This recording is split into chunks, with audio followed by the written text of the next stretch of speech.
All right, good morning, everyone. I'm going to call the Planning and Works meeting to order.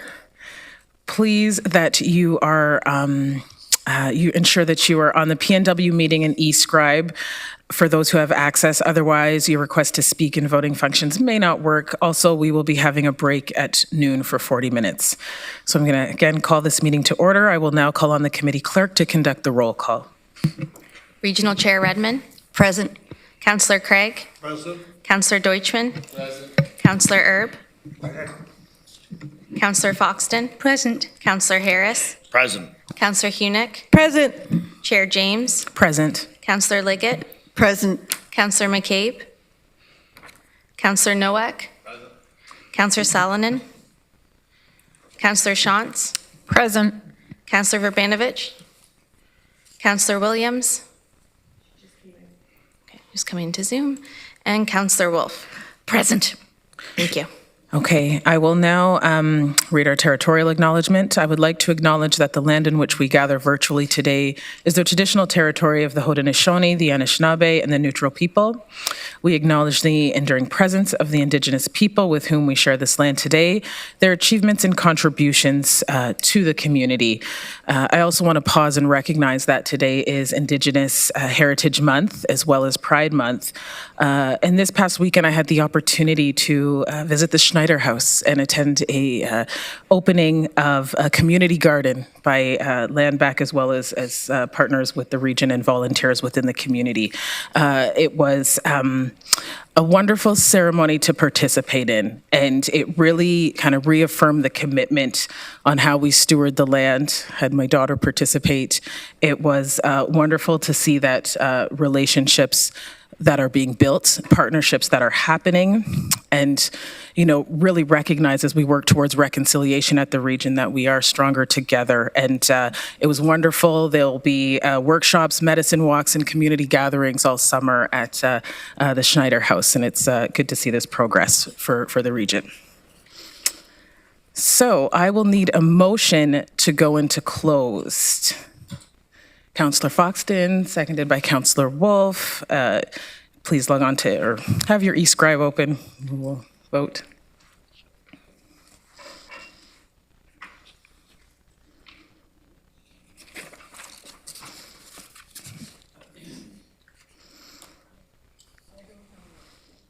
You don't, okay.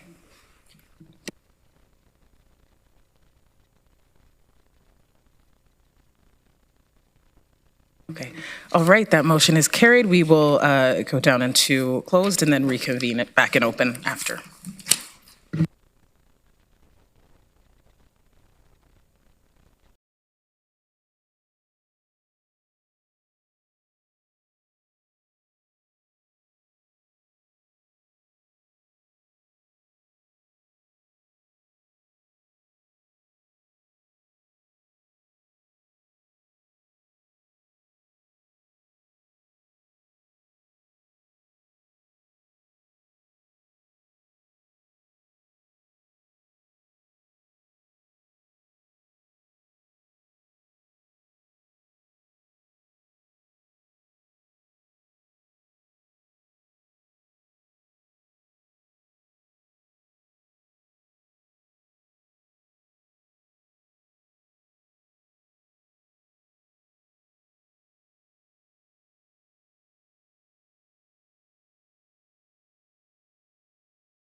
Okay, all right. I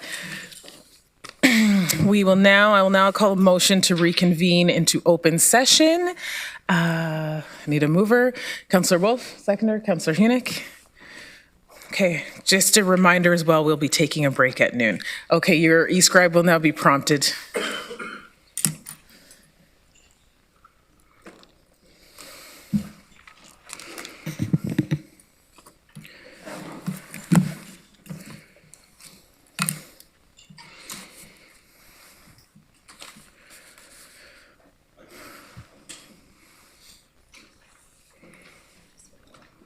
Yeah, that's fine.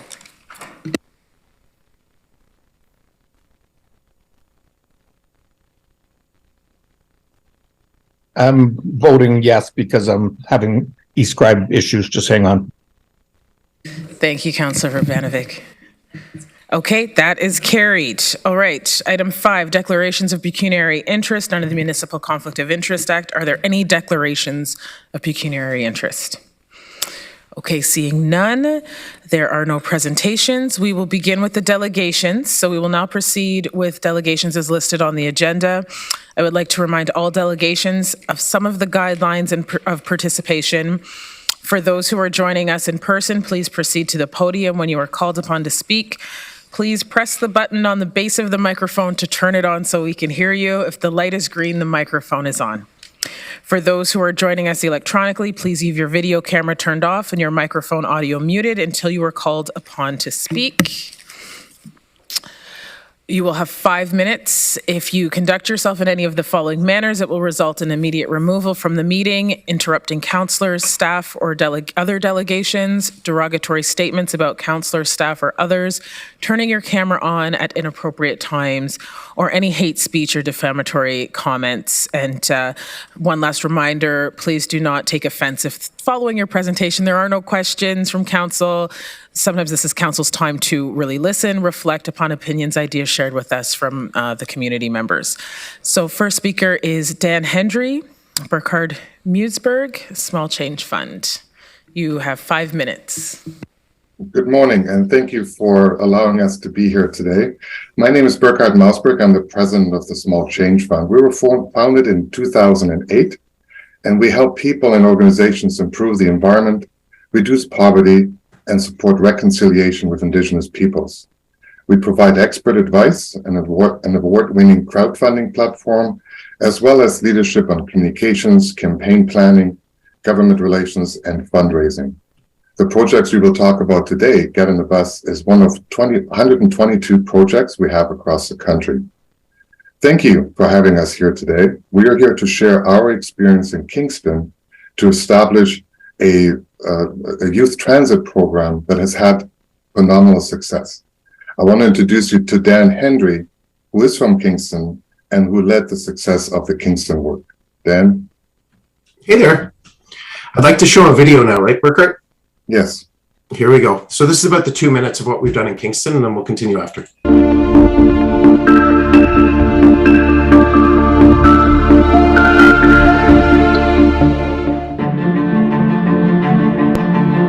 Public transit deserves to be at the center of our communities. But there's a problem. For years, it's been stigmatized, and we built around the automobile. But more importantly, people aren't using it. You need people for good public transit, but you need good public transit for people. And that's what we set out to change. When local politicians realized that there'd be an opportunity to give grade 9s free access to the buses, we decided, well, we should train them, we should teach them. And we created the Kingston Transit Bus Pass program, in which all grade 9 students get trained on a moving bus, and now grade 9, 10, 11, 12 ride for. What has that done? Well, the first year there were 28,000 rides. There's now almost 600,000 rides by high school students in our community. Like any program, there were challenges, but we listened, and that's the key. We paid attention to students, teachers, principals, parents, politicians, transit operators, and every year we listened and we built the program better to satisfy what we're trying to do, which is grow ridership and get students comfortable on the bus. So it's a great opportunity to talk to students about etiquette, being in a public place, safety, but really it's about building their confidence and understanding and building a community around using transit. One thing I tell students is, I'm not just giving you a bus pass today, I'm giving you freedom. And that really resonates with students. Getting to school, jobs, I say first dates or volunteering, it opens up and creates a more accessible community. I got this bus pass for free and it changed my life. My hopes and dreams for the Kingston Transit High School Bus Pass program is one more community, and then one more community, all over the world. When you engage youth, you actually engage the whole community and opening their door to bettering the transit system. Using public transit, we are the solution.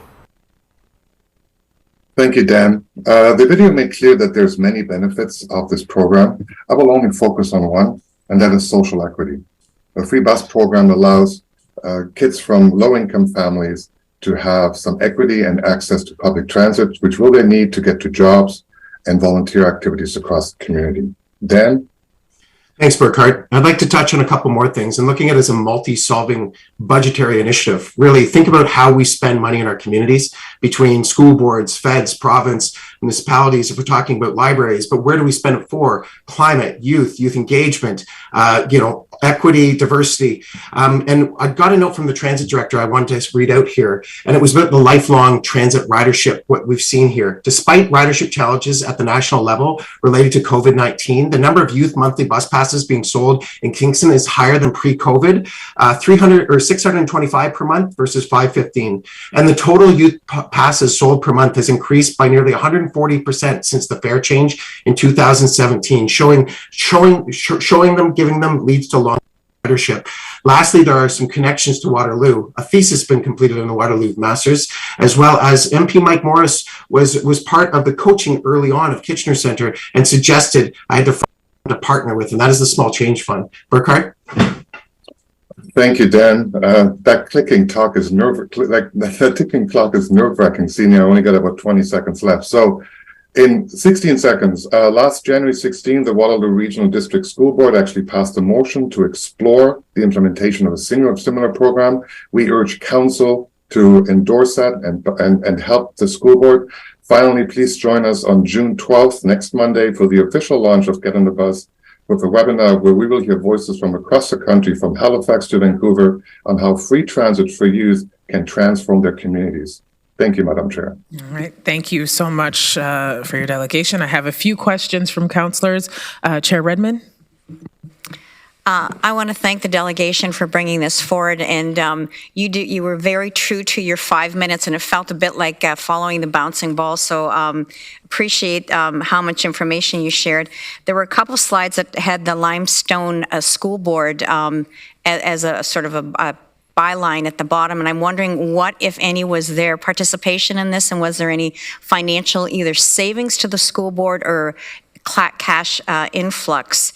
And I'll ask my second question or observation is, at the very end, you have very, very smart kids in high school in Kingston, or they look like elementary school kids. So was it expanded? Yeah, I can answer that if that's okay, Burkhart. I work part-time still for Limestone. I'm executing this in our community. I've done it for the past decade. And so the school boards in Kingston, we have the coterminous board. I'm Limestone, so we got the footage from my part-time role there. The school boards pay about $60,000 per year for this initiative. I have all the council reports and watched it evolve, and I do think if any community is looking at it, you want to pay attention to the nuance of what we've learned over that time period. And so the school boards do, I would say, find some savings. A lot of that is through the field trips. A lot of people don't always think of the school system with other things like cooperative education, community living, dual credits, all these opportunities that tie into the community. So yes, you are right. In 2017, those are actually kindergarten students. That's a real bus, that's a real route, and that was a real field trip. And so where we did find some other savings, but again, cross-budgetary savings of the school board were field trips and community involvement. That's usually not paid by the school. So what we found here was, because in Kingston 14 and under ride for free, that was after the high school program. We found letting younger families ride for free, it created an opportunity for a field trip program. And that's what you saw there is a kind of a spin-off of what has happened because of the youth at the high school level. And I know you mentioned a couple of connections to the region of Waterloo. Have you had the opportunity to present or confer with our staff at GRT? No, right now the connections I've had to Waterloo, working with Limestone, and as well as a bit of this is the other part-time of my life of trying to help others do it. We know of the 16th, the Waterloo District School Board passed that motion. I've talked to some staff informally at a conference, but there has been no other formal connection. Burkhart, unless you're aware of something else. No. Thank you, Madam Chair. I would like to have a question of staff after everybody said their questions. Perfect, noted, thank you. Councillor Foxton. Thank you, and through the chair.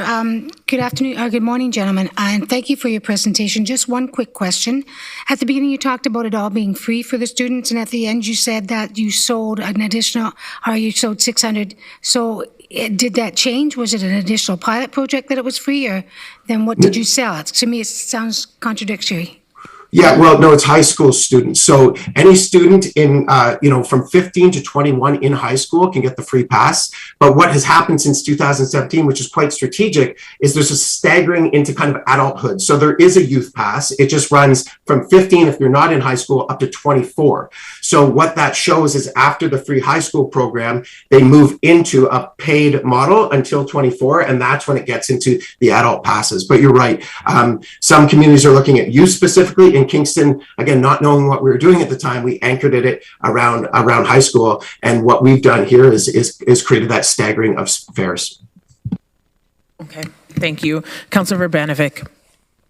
Thanks very much. And really more a comment than a question. Just wanted to thank you for coming in and sharing the Kingston experience with us. This is something that I know many of us are interested in looking at and pursuing, and it'll be part of a broader review that our staff are doing. But certainly having the real life experience of other areas like us, and that is certainly helpful. So thank you. You're welcome. Thank you. And there's a lot of staff reports I have consolidated. If anyone needs anything, I'd be happy to send anything off. Okay, Councillor Hunick. Hi, thank you for your presentation. Through you, Chair. Thanks for noting the a positive impact on the environment and the response to climate change and the social equity. Can you also speak to the cost to the city for implementing this program, as well as if you have any data in terms of increased volunteer involvement or increased work opportunities for youth? For sure. And this is Kingston specific, starting in 2012. Again, both school boards do chip in for this, and almost a handshake deal. There's no legal binding contract. It's every year they look at each other and say, do we want to continue to do this? And it was just passed as not being a pilot last year. And so what Kingston has found, I think there was a foregone revenue of $65,000 to $90,000. That's after, because the school boards pay, there's a bump in provincial gas tax funding because they're considered paid rides. So some of it has to do, that's the full system right now. It did stagger on, and that's why I think staff reports are important, looking at grade 9, 10, 11, and watching and adapting at that site. As for measurement of volunteer hours and increased employment, that's just something I can tell you right now observationally, in the way of, there's been a lot of comments, we're getting more testimonials as I'm trying to work, as we're working with the Small Change Fund to bring this forward more, to create those narratives. But definitely there are a couple of reports we're working on right now to see if we can get a full-on value of investment for the community, kind of an ESG or a social impact study of what this has done, and retroactively look at that. Burkhart, would you have anything to add there? No. Thank you. I would love to see this program in Waterloo Region. Thank you. Councillor Liggett. Thank you, Chair. Dan, at the beginning of your video, you used a term that I just found troubling, so I want to have that conversation with you. You said bus transportation is stigmatized. I don't see it that way. I see it as a form of people getting back and forth to work, going to school, going to shopping, and I see it more as a form of habit that people have gotten out of because of cars. I don't see it as being stigmatized, and I'm wondering if by using that term, you may be giving people a reason not to use it because they don't want to be stigmatized if they do, and so I just want to bring that to your attention. As soon as I heard it, I just thought, that could be problematic. Yeah, in Kingston, in just reference to that, and I think as the story of as we've changed behavior, right? As students learn and use it and normalize at a young age, there has been, I would say, a reduce in stigma. Previously to that, and council even working on this, one of my quotes I remember at a council level, a councillor said, we used to call it the loser cruiser, and now it's not that. I'd also seen, just saying, I guess in the 10 years of me riding the bus and working in these programs, I would say, at least in our small community, previously there was, I think, stigma around it, but as more and more people normalized it, used it, and kids teach parents, it really is a robust, thriving system. Again, that was just, again, from my observation. I apologize in that way, but yeah, that's kind of the backing of that statement and that script. Thank you. Councillor McCabe.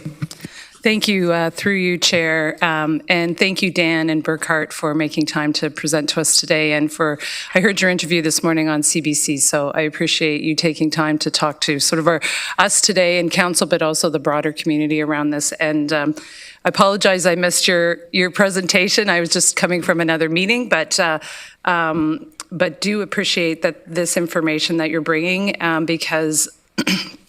I think I didn't get to hear some of the other councillors' comments, but I would just say, and maybe hopefully some others share this view, that I think getting in and getting to the youth in our community can really help build that longer term ridership that really is, embedding public transit users hopefully for life. So I think this is a really good example in Kingston that you have for us to think about.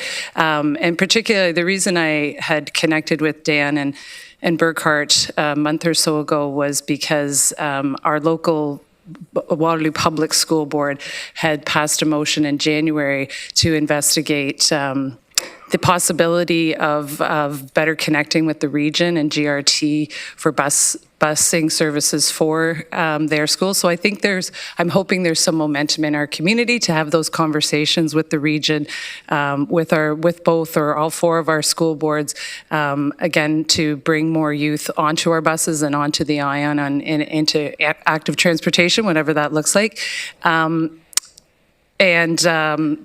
Sorry, anyway, I think it's really important and that we have you to model, and just as we go into the integrated mobility planning that we'll be doing, I'm not exactly sure the timeline for that, but I know it's imminent, that I think this is really important for council and the community to have this kind of model in mind and for us to consider as we go into our broader transportation planning. So thank you very much. I really appreciate your time today. Thank you. Chair Redmond, is this for the delegation? Staff? No, this is for staff. Okay, I have one question for the delegation before. Just to confirm, you mentioned that there were school boards who had chipped in and this was part of the provincial gas tax funding. Was there any other element that was included in property tax levy? Do you know the percentage of how much the schools chipped in? How much was the provincial gas tax? Some of those parameters there.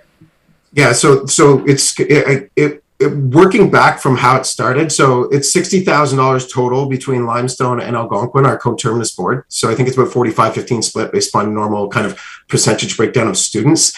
The gas tax was strictly based upon the fact that it's there's gas tax per paid ride. So that depends on the ridership proponent. I could send, I think, some information of what was in Kingston. I have to dig into it a bit more about some of the costing. That foregone revenue has just been normalized, I think, at the city side because of the increasing now they're seeing in the other programs. So I think community, it would have to be looked at.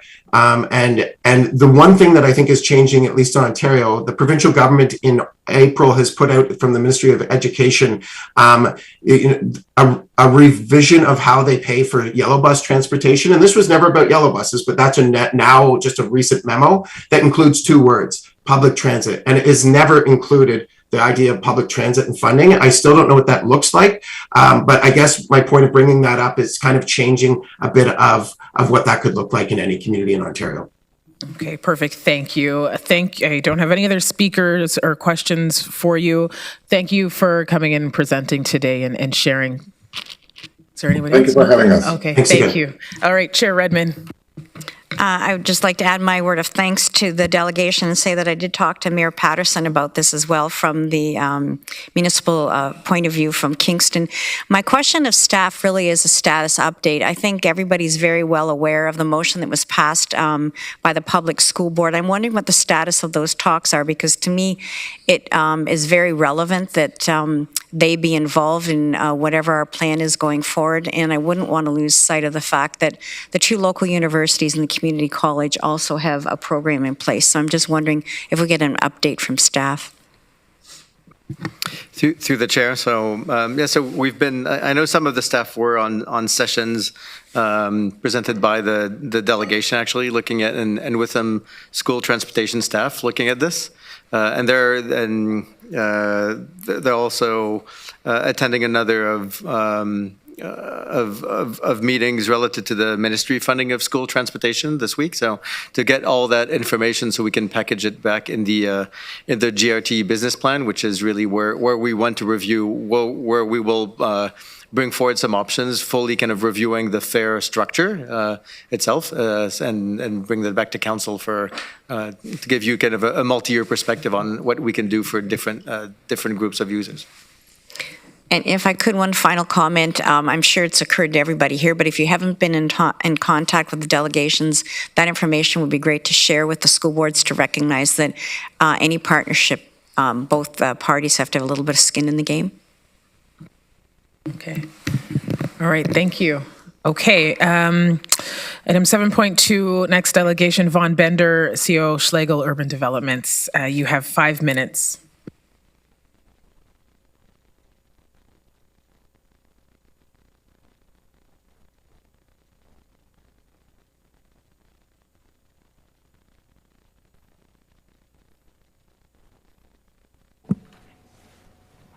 Sorry, not a good start. Good morning, Chair James and members of the committee. We did circulate a package to committee members, and I believe it's going to be put on the screen. You don't have to have that for the presentation, though. My name is Von Bender, Chief Operating Officer of Schlegel Urban Developments, joined by my colleague Alex Vandersloos, our in-house planner and site design subject matter expert at Schlegel. We have had many discussions with your regional point person Josh Graham, on this matter. He has been talking with his colleagues in transportation engineering at the region. We have spent much time on those discussions. However, we are at an impasse, and one of those agree to disagree points in the process. Our request, quite simply, is for regional council to support a left-in, right-in and right-out access at 1950 Fisher-Hallman Road, which is a grocery store development project. Bit of background. Our mixed-use commercial and residential site at 1950 Fisher-Hallman Road in southwest Kitchener is at the southeast corner of Fisher-Hallman and Huron Road. It is directly across from the City of Kitchener's District Park. Regional transportation staff support a right-in, right-out mid-block access, but do not support a left-in, as staff feel the movement can be adequately accommodated at the nearby roundabouts. As the site owner, we have been identifying the request for the left-in, and we have never requested a left-out or an all-moves access. This first phase of the site is to be a grocery-anchored plaza, the type of amenity which is acknowledged to truly implement complete communities in the Greenfield area and support greater residential densities in the Greenfield and purpose-built residential, which Schlegel is building in this community. The grocery store is scheduled to open in June 2024, with construction starting this August, September. The Wollaston project, for context, was in the City of Kitchener staging a development for 2006 priority. It has been almost 20 years in the making. City of Kitchener staff at the time described our plan as the best, most comprehensive, complete neighborhood submission to be submitted to the city. Slide 1 in your package is taken from the multi-stakeholder design charrette meetings of September 2006, at which time a mid-block left-in access for the site was raised as a desired access. Regional transportation officials participated in the 2006 to 2008 subdivision approvals. The entire site there is 175 acres that we are developing, and have been fully aware from those earliest days that a left-in would be requested for mid-block access to the mixed-use neighborhood component. As committee members likely know, official site accesses cannot be secured on a regionally designated controlled access prohibited road such as Fisher-Hallman until such time as a site plan is moving forward, which is the point we are at today. The 38,000 square foot grocery anchor has identified satisfactory site accesses, including the mid-block left-in, as a waiver condition in moving forward with lease arrangements, which is not atypical for a grocery anchor. And a grocery anchor is key to all of the leases on the mixed-use amenity site. We have consulted with Transportation Engineers BA Group, and they do confirm that sightline safety issues to providing a left-in are sufficient. The region owns an almost unprecedented 44 meters of right-of-way at this location. The center median is planned at approximately 4.5 meters in width. There may be a typo in your package. It's 4.5 meters in width, and therefore there is adequate space for a left storage lane. I've provided comments from the City of Kitchener transportation leader. I won't restate those, but to paraphrase, I believe there is City of Kitchener staff acknowledgement that a left-in can be safely and adequately provided, and there are other similar accesses provided on Fisher-Hallman Road. Slide 2 demonstrates the approximate 10-acre site to be served by the all-turns access from Huron Road at mid-block. We do have a secondary access from the residential Gateway Street, which is labeled as Wollaston Way, and we do have an access, planned access on Huron Road into the site, which will accommodate about 80,000 square feet of neighborhood commercial. Vaughn, I'm just going to interrupt you. Try and wrap it up in like 30 seconds or so. Okay. You're at your 5. I'll Thanks. fast forward, thank you. Slide 3, for context, shows the WAM development site where some members may recall supporting a signalized intersection. Slide 4 shows the left-in access that was granted at West Oak Trail, which I believe is safely functioning, providing access to another neighborhood commercial site, as well as the residential Mattamy community. So we've taken the liberty of proposing a motion for council to consider supporting this access.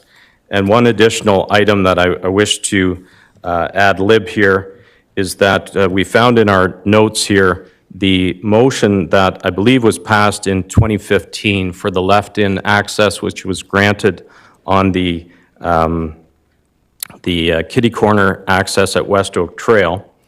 And in that motion, there was a proviso that at the discretion of the regional supervisor of corridor management, the inbound left turn movement be removed should left turn demands reach 120 movements per hour during the weekday peak periods.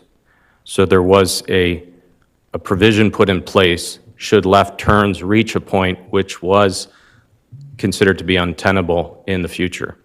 So I just submit that in addition for committee's consideration.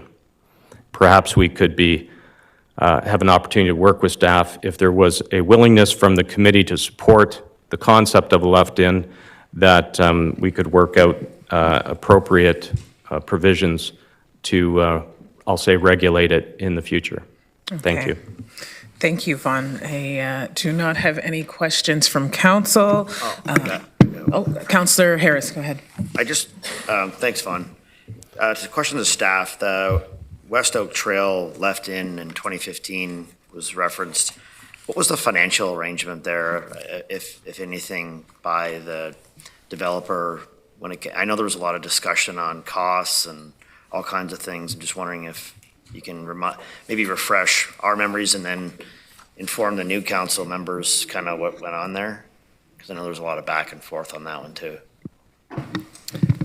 Through the chair, I'll look for nods from the staff to confirm, but my understanding is the other intersections were funded by the developers.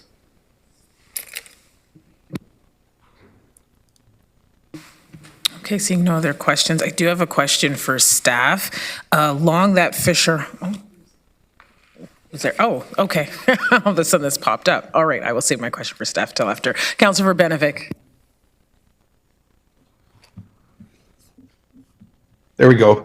Thanks very much, Chair James, and thanks, Vaughn, for coming in. Just for clarity and thanks for the fulsome presentation. And I do recall both at the city and at the region that the need for this access has been talked about for many years.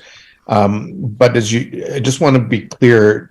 So are you saying that as part of the tenant agreement that you have with the grocery retailer, this is something that they're expecting as well?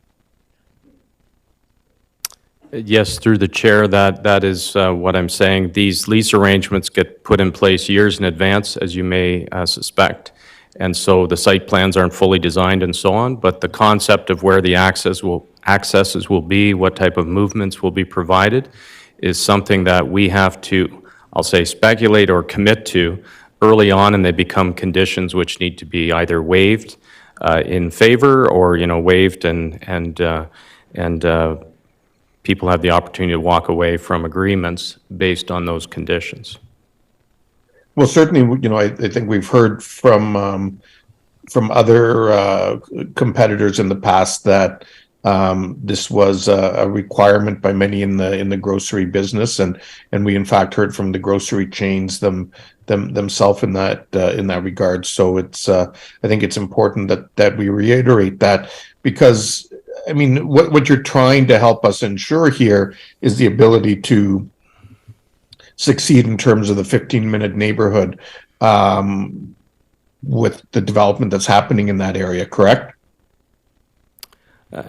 Absolutely. Again, through the chair, that we're not the only developer doing commercial as part of our residential communities, but there are not a lot who do residential land development who also do the commercial.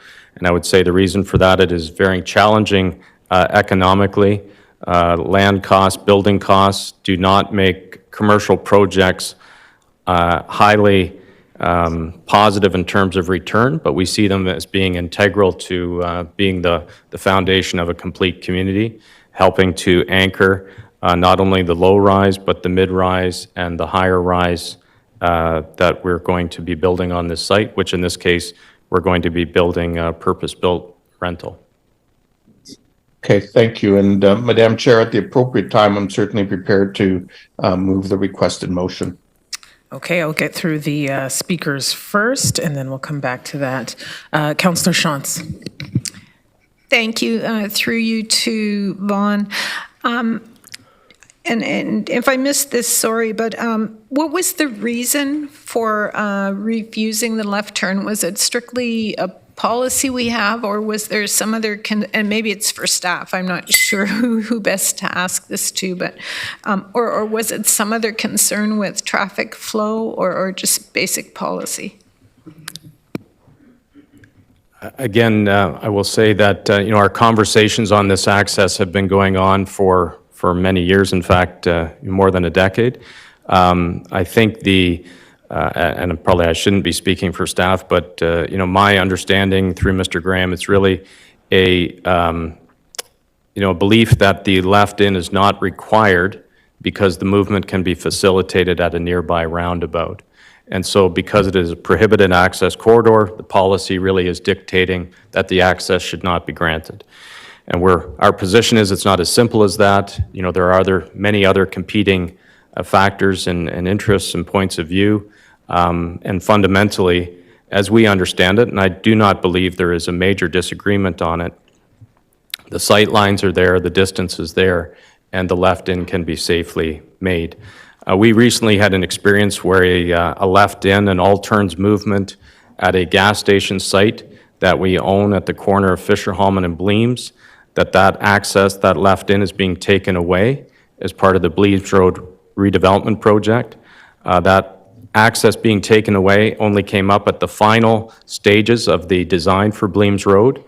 When we realized that, we scrambled to request time to look into that.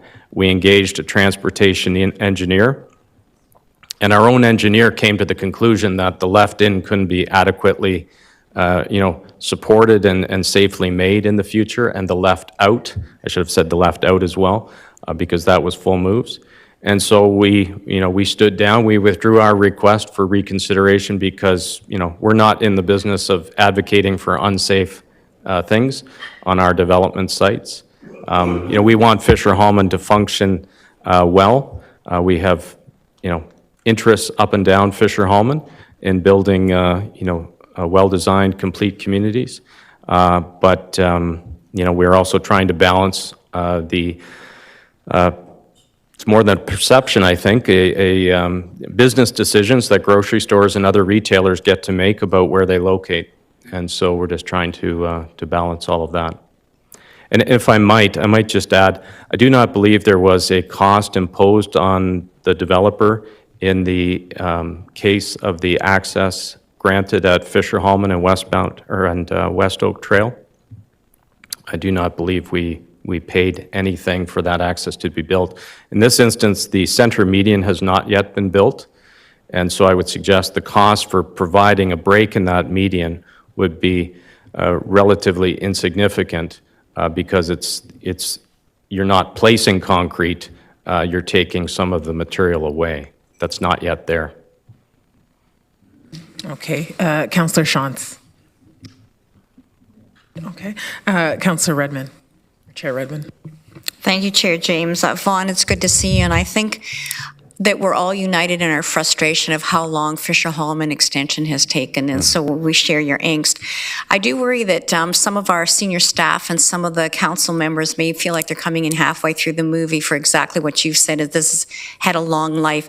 Have you currently talked to our commissioner in charge of this to have those conversations at the highest level possible?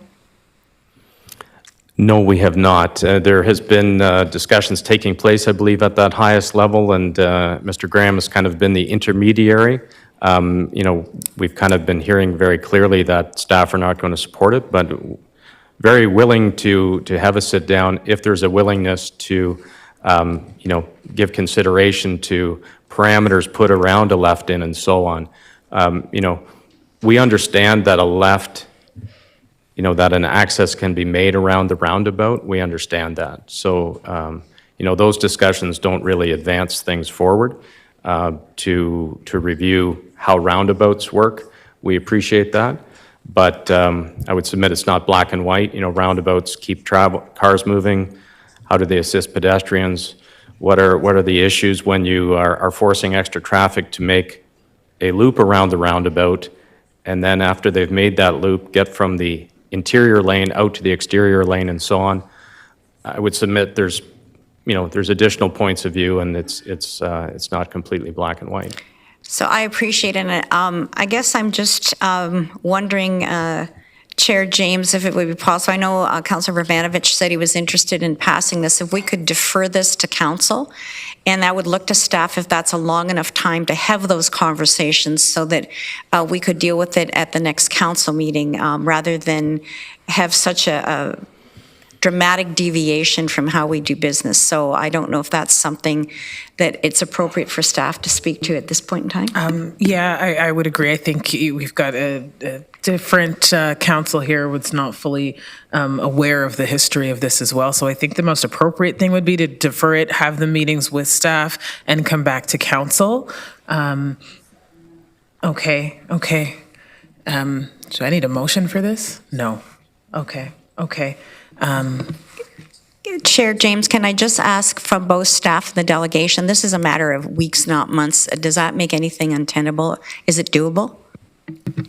Through the chair, no, it's not untenable. I mean, In any case, I would say with respect to pouring concrete, right now the contractor is on site and building, and the designs were approved. So we can see if they can build a little bit less, but we can't change the contractor's contract right now unless we want to defer construction on Fisher Hallman, which I don't think anyone is going to go there. So it will be a case in kind of building something and maybe removing it after, regardless of when this decision comes. Because right now it's already, it's in construction, so we can't stop the construction site or modify the timing right now. So, but in a matter of weeks, we can definitely review and take into account any new elements that may have not been taken into consideration up to now. Review some, to Councillor Hans's question earlier, review some of the pedestrian safety issues relative to the multi-use trail, because I know that was one of our big concerns also with that left turn, and we can take all that into consideration and bring back a report to Council. Okay, I think that would be the most appropriate at this point, to have those meetings and come back and see what can be done. Councillor Liggett. Thank you, Madam Chair.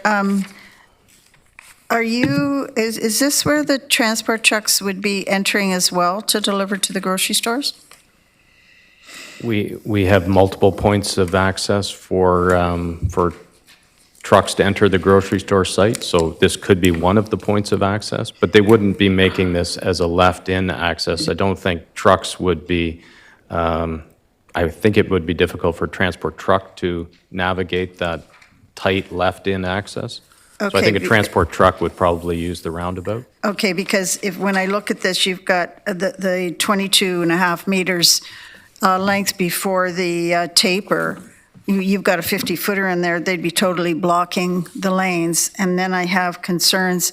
You can only put 4 vehicles in that lane before they block the ongoing lane as well. That would be in your turning lane. So I think if staff could consider that, because otherwise we're just backing the traffic up in that area by the roundabout.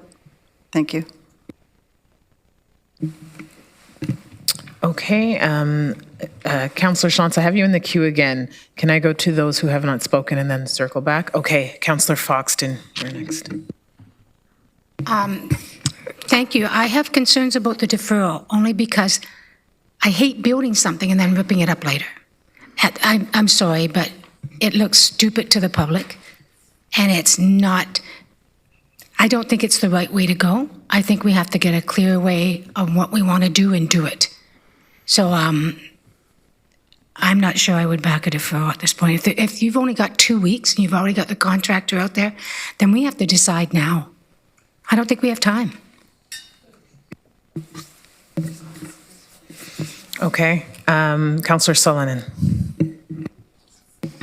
Thank you, through you, Chair. I know this is deviating from me normally hating really rash decisions being made at council, but I do have to agree with Councillor Foxton in terms of it's a waste of money to build something and rip it up again. And I think we've been provided a lot of information. I'd like to hear from staff the actual concerns that they have as to why it's not wanting to approve the left-hand turn lane. I certainly see this very similar to the intersection on Ira Needles going into the Sobeys and LCBO left-hand turn lane, of which, to Councillor Leggett, to answer your question on trucks, they do not use that as their access point.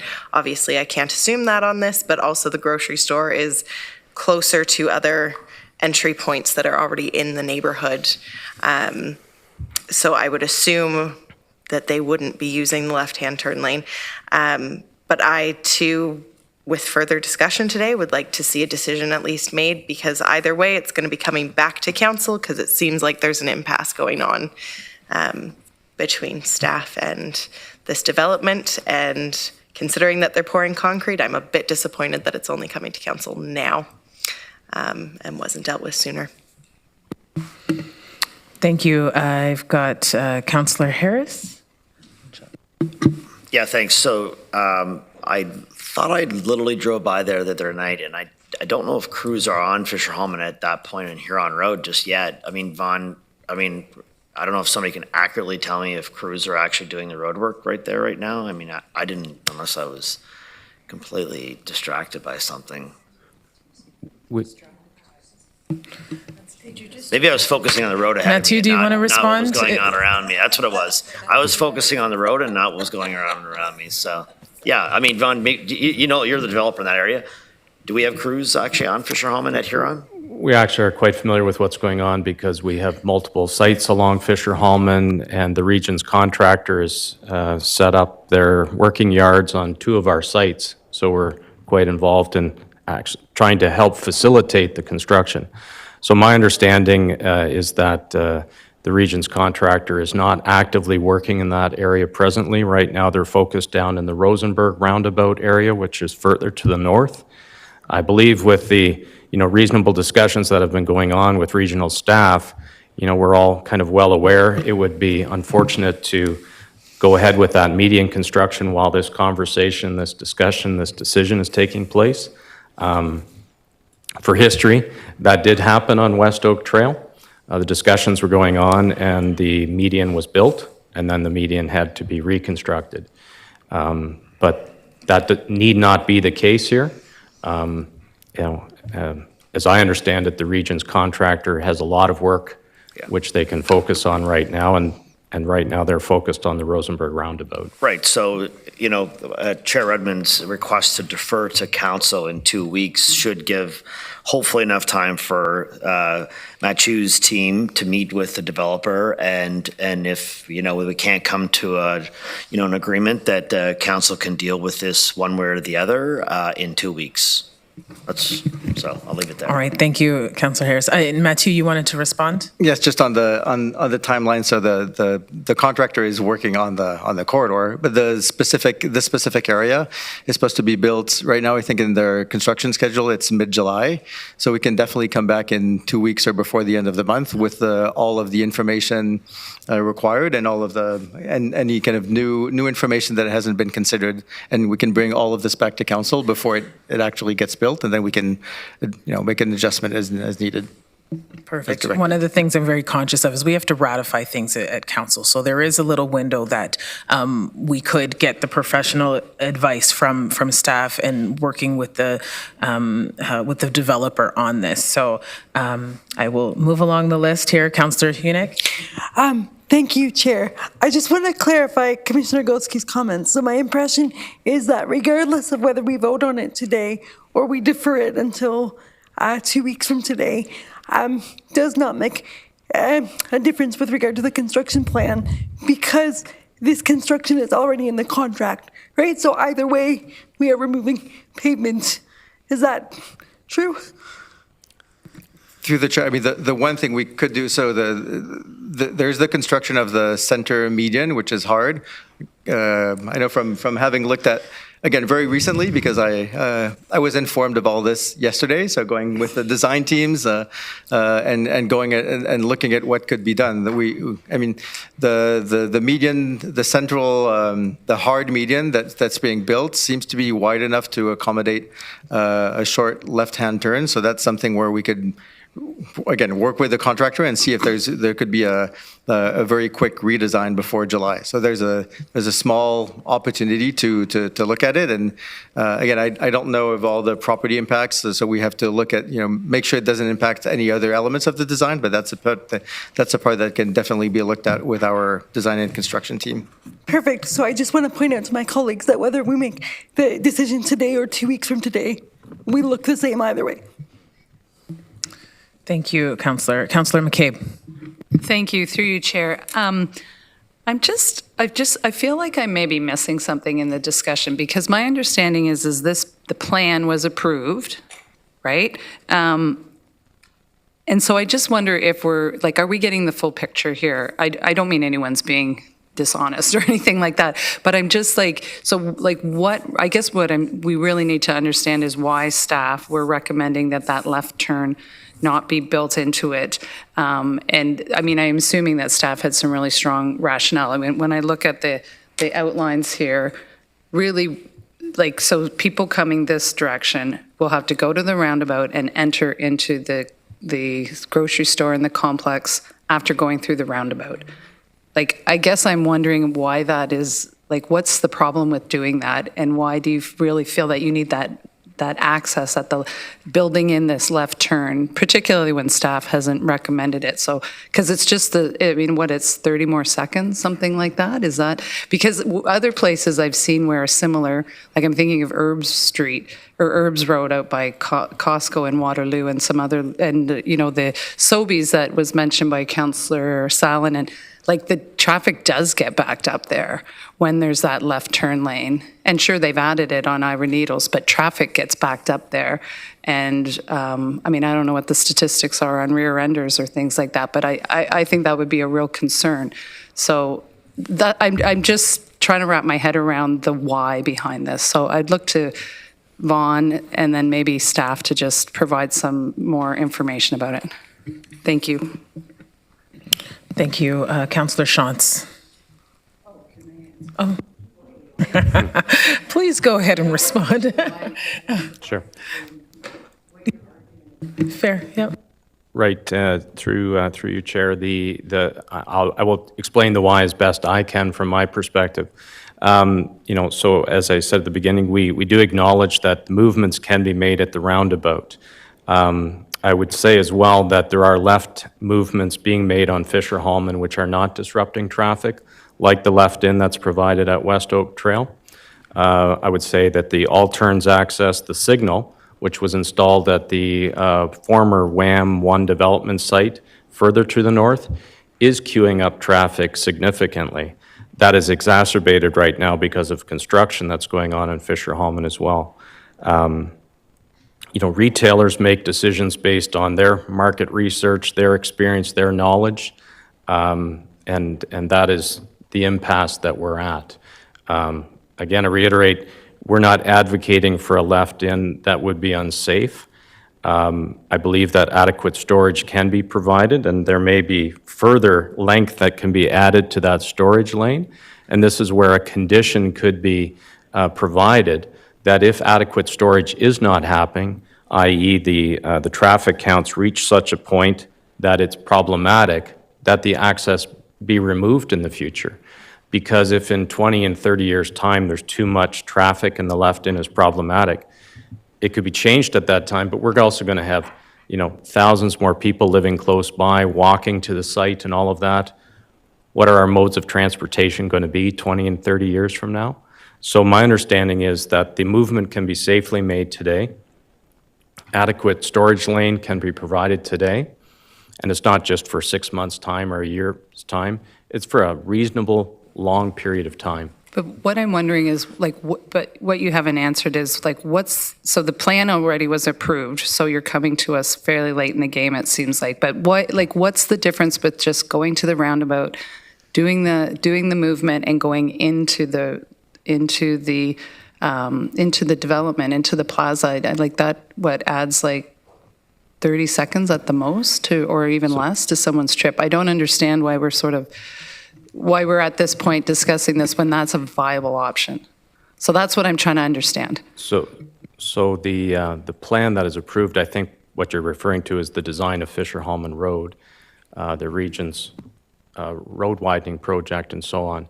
Our site plan is not yet finally approved, so that is working its way through the process right now. The problem with this process is we can't secure our accesses until we have a site plan coming forward. So we've been at this site and working on it since 2006, 2008, going through the design process of the subdivision site, which included this land, getting our draft approvals December of 2008, ratified January of 2009. So that's where I'm talking about the 20 years of history to it.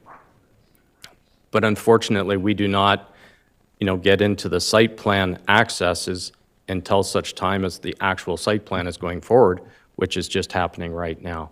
A pre-consultation meeting took place March, and a SPRC meeting has taken place. The region provided their comments there at that meeting, and that just took place, 6-8 weeks ago, and May 9th.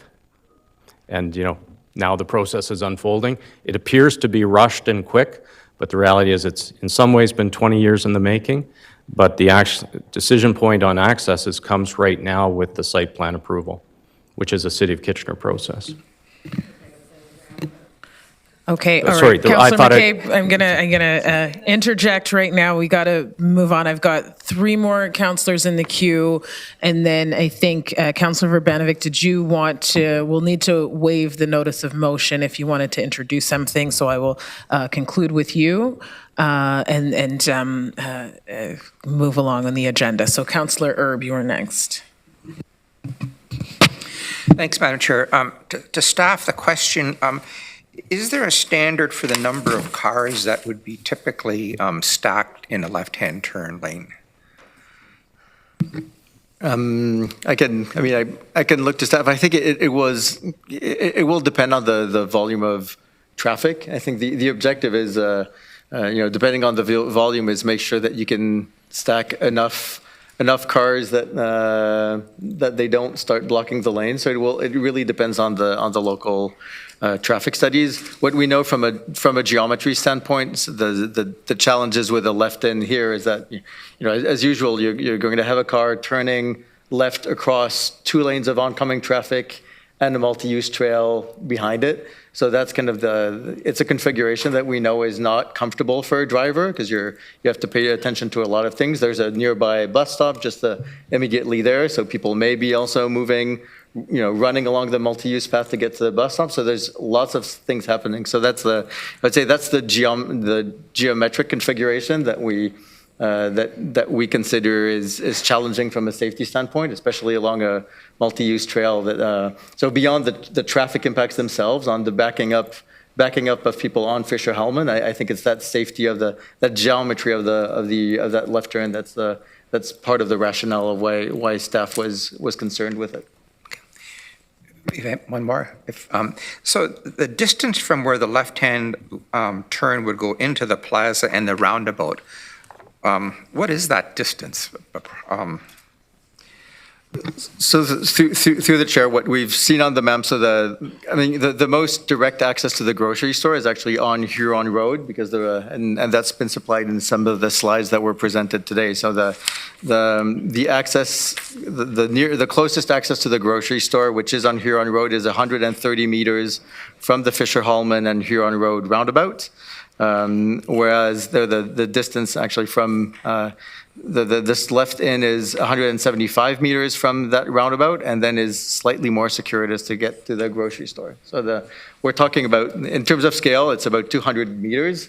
But it's slightly shorter along Huron, but this could be an alternate access that we understand. But it's about 200 meters overall, 200 to 300 meters, depending on how you circulate within the property.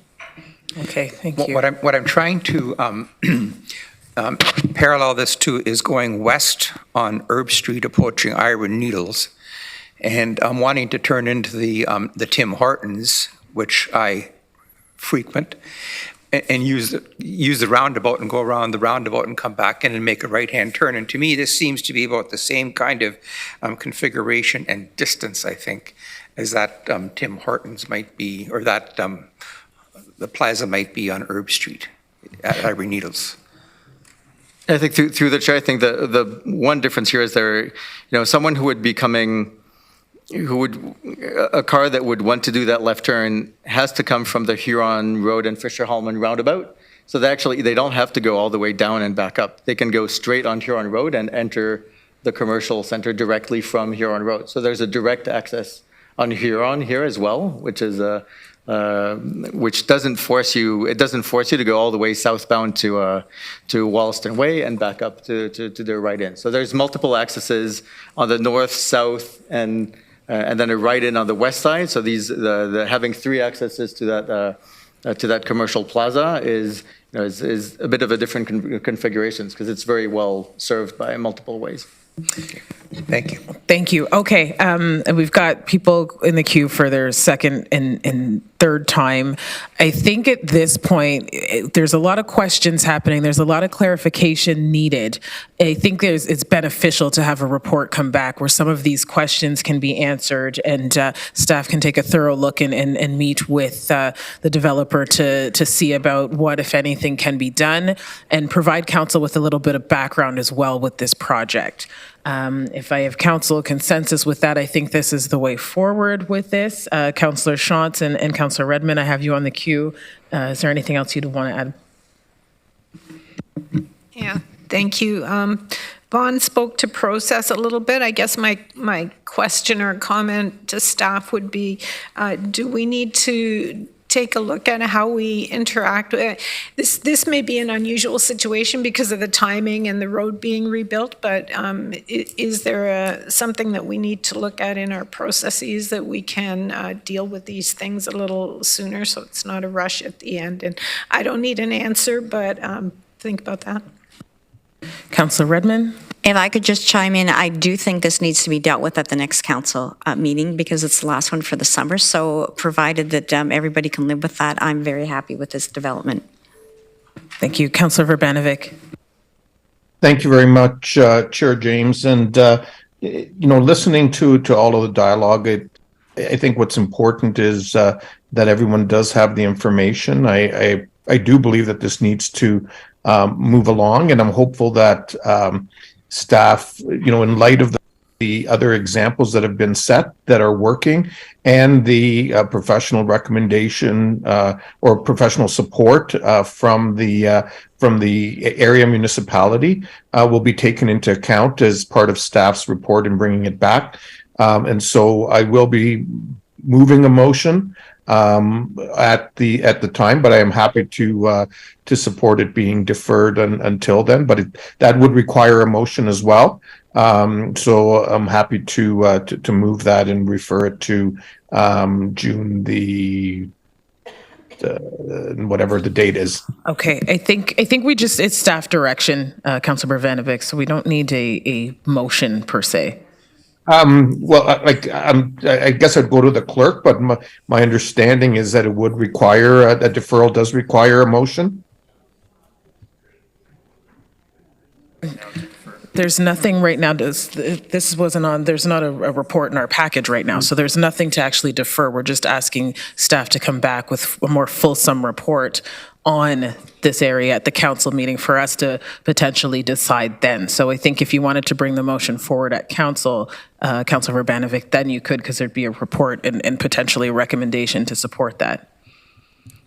Okay, that's fine. I'll let it go for today. I'll have a conversation with the clerk afterwards. Okay. One of the things I want to be conscious of too is staff looks into this. That area is scheduled for significant amount of development, pedestrian, multi-transit. If we are looking at adding in that left turn, what parameters could be in place for pedestrian crossing, because there's schools being built, there's libraries, there's all of those things around there. And I think that's something we also need to be mindful of, because typically if you're having a left-hand turn, pedestrians will use that as a median access point to cross the street as well. So it's something to be extremely mindful of as you report back to us.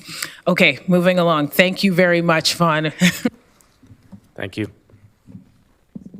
Okay, we have an additional delegation, Sam Nabby from Hold the Line. Due to the timing of your request, you have 3 minutes.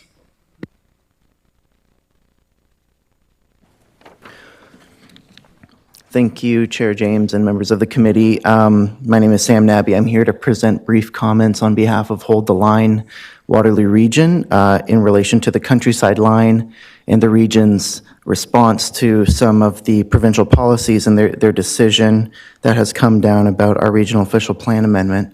There is a staff report later in this meeting, 23-017, that staff have spoken to more in detail about the issues surrounding how we can respond. But I'd like to focus our attention on one specific issue, which is the fact that the province has forced an urban expansion across our Countryside Line. This is one farm, two properties, about 70 hectares near Bleems Road and Fisher-Hallman Road, and they've added this into the urban area as part of the decision that does not have any rights of appeal. The farm which was included is in our region's water recharge area. It abuts a wetland. So unfortunately, this is no place for further expansion of the urban area, but there's not much we can do to directly challenge it. However, the province did approve all of the existing policies related to the countryside line and boundary adjustments. There's been a long-standing practice, and it's in our policies about when we adjust the countryside line, we take 1 hectare in and we leave 1 hectare out. We can adjust the line, but we cannot expand the total area of the countryside. In its decision to expand the countryside line without adjusting an equivalent amount of land elsewhere, the province failed to uphold these policies, the same ones that it has just approved. So the good news is we can do something about it. Policy 2C33 in our regional official plan, again, which was approved by the province, it allows the region to adjust an urban area boundary outside of a municipal comprehensive review, which means that we can identify a property or properties that are adjacent to the countryside line that are currently in the urban area. We can redesignate them as rural or protected countryside and move the countryside line boundary in an equivalent manner. And what we're doing, if we proceed with that, is upholding that principle that the countryside line is a boundary between our urban areas and our rural areas, that we need to continue to plan for smart growth. And I have had conversations with staff about certain properties that might be good candidates for this, either owned by the municipality or by the Conservation Authority. And it would help prevent future landowners from proposing further breaches of the countryside line and help us uphold this important policy. So we would request the region to pursue a boundary adjustment. And again, this doesn't have to happen as part of an official plan review. This could happen by regional staff in the course of their investigations. And I'll leave it at that for now. All right, thank you, Sam. Are there any questions from council? No, seeing none. Okay, thank you, Sam. Do you? Okay. All right, Councillor McCabe, go ahead. Thank you. Thank you, through you, Chair. And thanks, Sam, for coming in, and thank you for your, I think, years-long advocacy around the countryside line and holding the countryside line, and you know, bringing some really important issues to, you know, the public's attention, and certainly councils, you know, whether at the city or local level as well as the regional level. It's really important, and obviously we encourage residents to share the information that they gather and raise these kind of issues for us. So I really appreciate all that work. At the appropriate time, I'd like to make a motion around this. So with respect to the request that Sam has about the adding in land, where the policy that he referenced, that if council could consider adding in some land to offset the land that's been taken out. Oh. Okay, just give me a second. I want to get clarification from the clerk on how to proceed with this.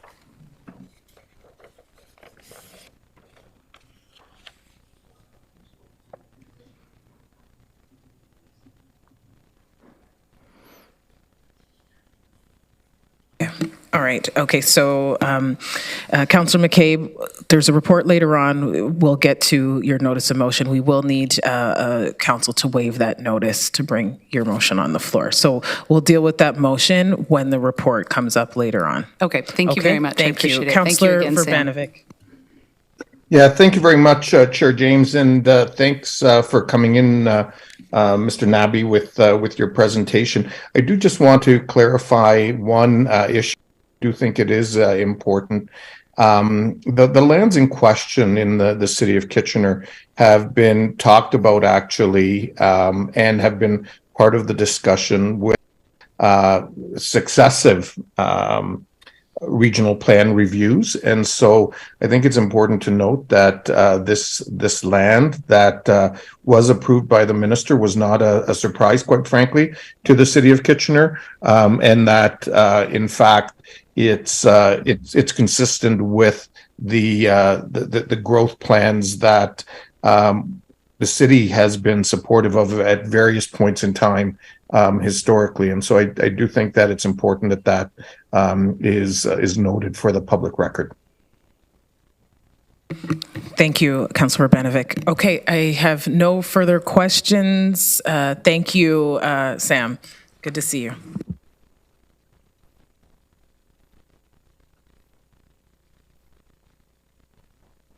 Moving along to consent. We will now proceed with the consent agenda. If you wish to remove an item from the consent agenda, please indicate so now, as we will not take questions on consent items unless items are requested to be removed. So are there any items from the consent? Councillor Schantz, go ahead. Thank you. Just to, can I ask a question now? Or yeah. First of all, thank you very much for the pedestrian signal upgrade on Arthur Street. That's 8.1.3, I think. 8.2.1 with the funding from the Environmental Fund. Some great projects in there. My question is perhaps it's rhetorical at this point in time because they've been made, but how those decisions are made when only partial funding is given. And I'm looking specifically at the Trees for Woolwich that are doing roadside planting on our roadsides. It's a great project, collaboration between volunteers, businesses, and our municipality, and there was only $5,000 granted to that project. So my question's a little around how those decisions are made for that fund. Councillor Rod, would you like to respond? Yeah, thank you. Through you, Chair James. We do have Albert Hoven, who's here who manages this program. But I would say we always have applications in excess of the amount of funding. We had $100,000 as part of this granting process. I understand that we had in excess of $200,000 worth of applications that we were asked to accommodate. So there is an evaluation process that staff undertake.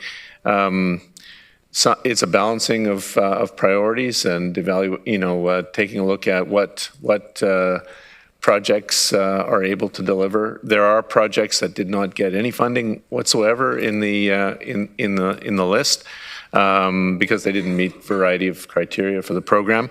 And then the remainder of the applications were allocated based on available resources. So it's as Albert has indicated to me, there is a certain amount of art rather than science to this process. It would be great if we had money to cover all of the applications, but we do not, so we have to make some decisions about how much. I think there is a capacity issue also where organizations that have potential funding sources other than the region's environmental fund here, we look to them to contribute a bit more to the projects.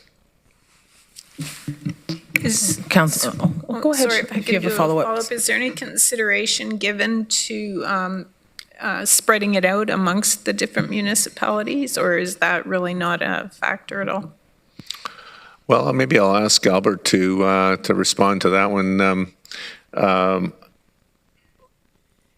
I think the applications, I haven't looked at them on a geographic basis, but I'm thinking that there was actually quite a distribution of applications across the region, but perhaps Albert, you can respond.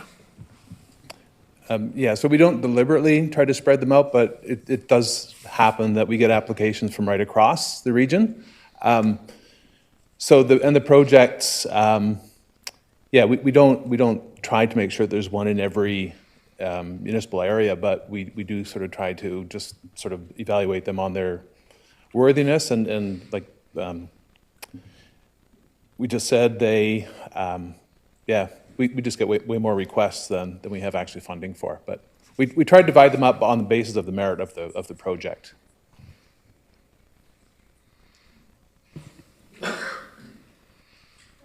Okay. All right. Thank you.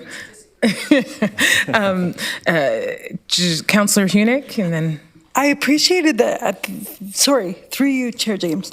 I appreciated that the report notes that all of the grantees are contacted to make sure that the amount they receive will contribute to their success. But I did notice that some projects receive 100% funding, some projects receive 70%, and some receive much, much less. And so if you can speak to that a little bit more in terms of, like, is it based on amount that they request overall? I realize that we have limited funds, but interesting that some projects get 100%. Sure. Through you, Madam Chair. Yeah, so a number of the projects did receive 100% funding. The ones that were easiest to sort of grant that to were the ones that were asked for like $100, $200, $300. Okay.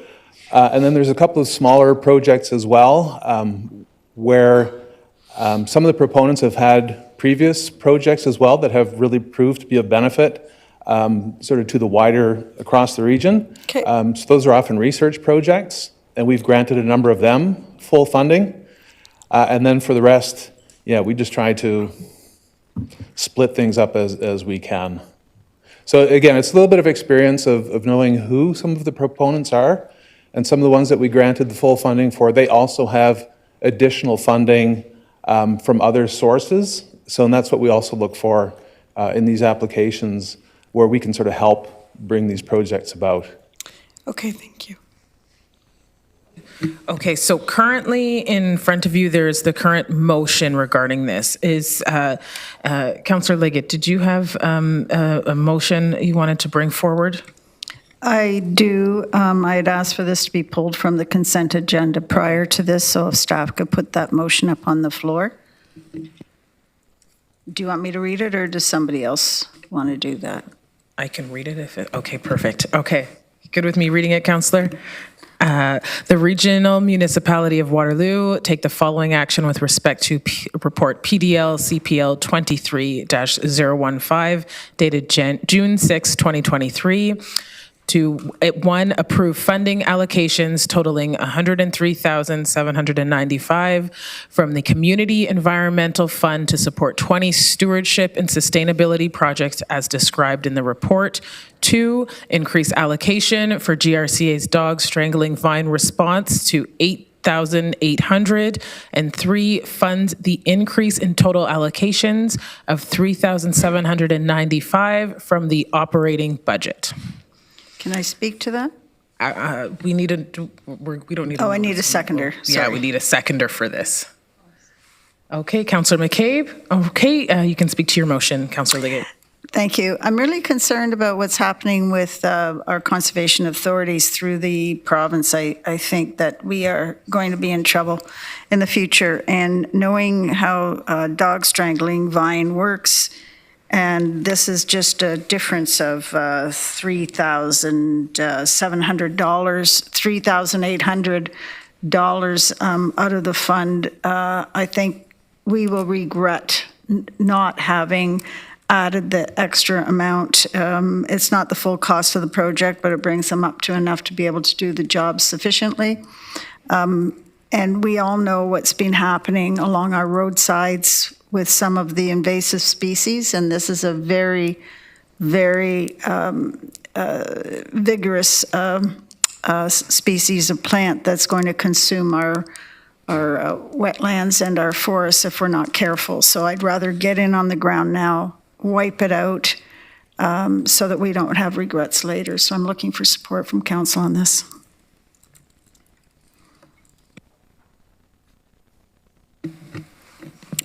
Okay, so we have mover, seconder. There's no other speakers to this motion? Yes, Sharon.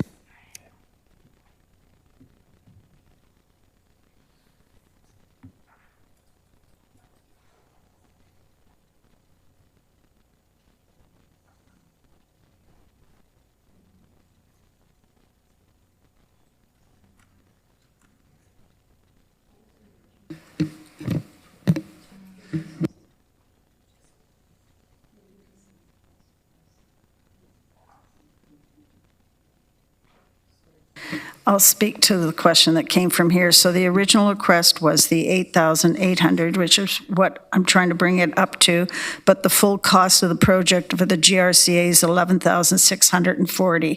So it's still below the cost of the project. They'll still have to come up with some, but the difference between what we were going to allocate them and what their request was from us was 37.95. Thank you for clarifying. I have Councillor Sullivan. Just one quick question, and I don't know if staff will know it, but are we aware of any of the other municipalities who belong to the GRCA are planning on helping to fund this? You can respond, Councillor Liggett. The dog strangling vine has been found in the Shades Mills area. I'm not aware of it being found anywhere else up and down the watershed. If it is found somewhere else, we're in real serious trouble, but we need to stop it here where we have the ability to do something about it. Okay, thank you, Councillor Liggett. Okay, seeing no further questions, we will call the vote. Councillor Liggett, I'm happy to support your motion. I don't have e-scribe, but I'm in favor. So. In favor.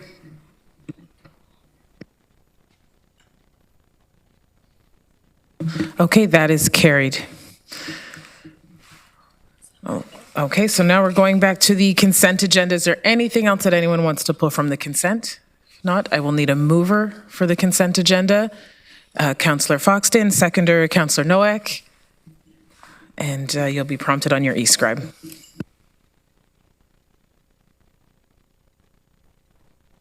Okay, that is carried. Okay, we're now going to the regular agenda. Okay, so regular agenda 9.1, there is the minister's decision on regional official plan amendment number 6. I'll call on Commissioner Rod Regier introduce the presentation. Thank you, Chair James. So we have a brief presentation, if you can bring it up.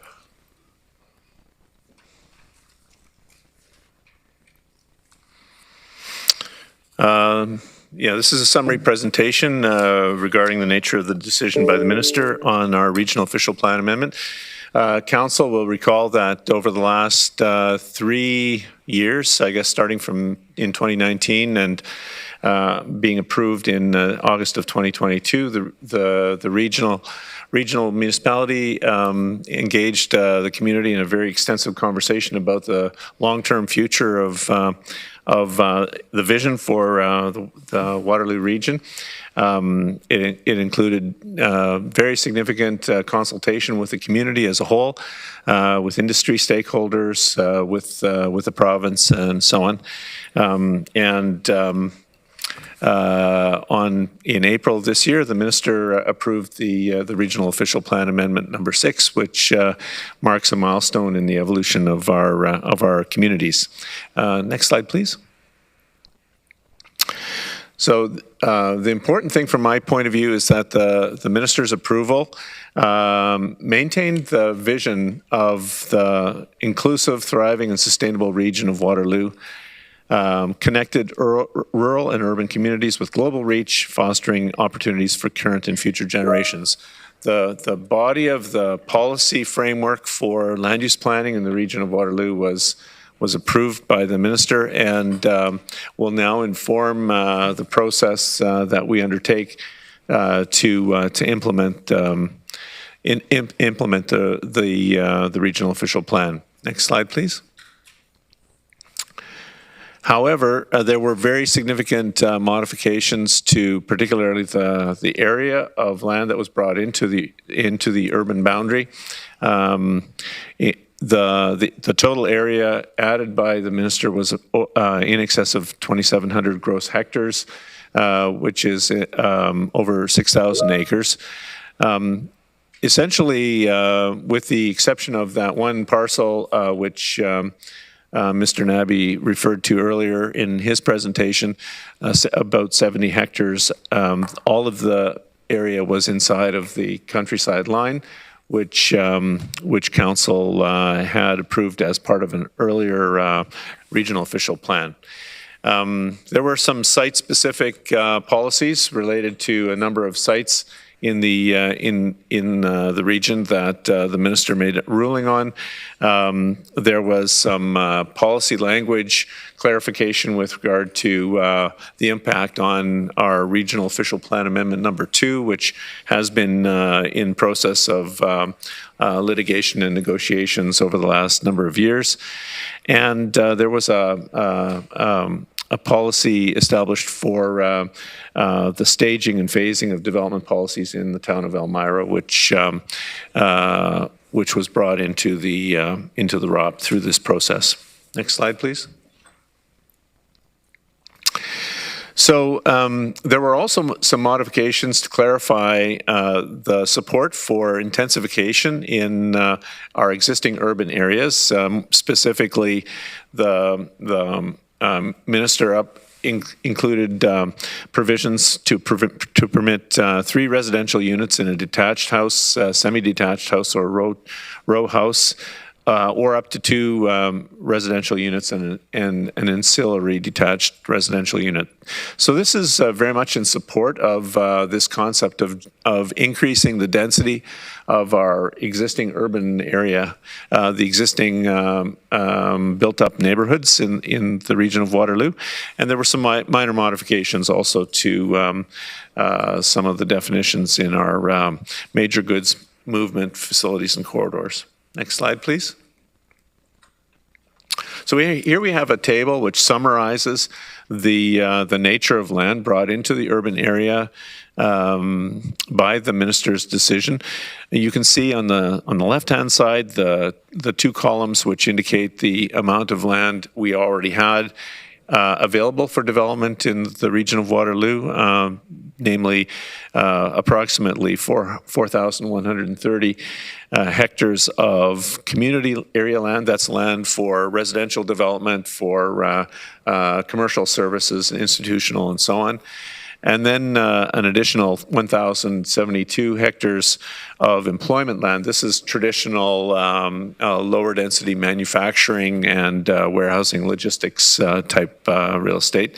The Regional Official Plan Amendment had proposed to increase the inventory of community area by 150 hectares and the area of employment land by 456 hectares. And the minister's decision brings an additional 2,780 hectares into the urban area.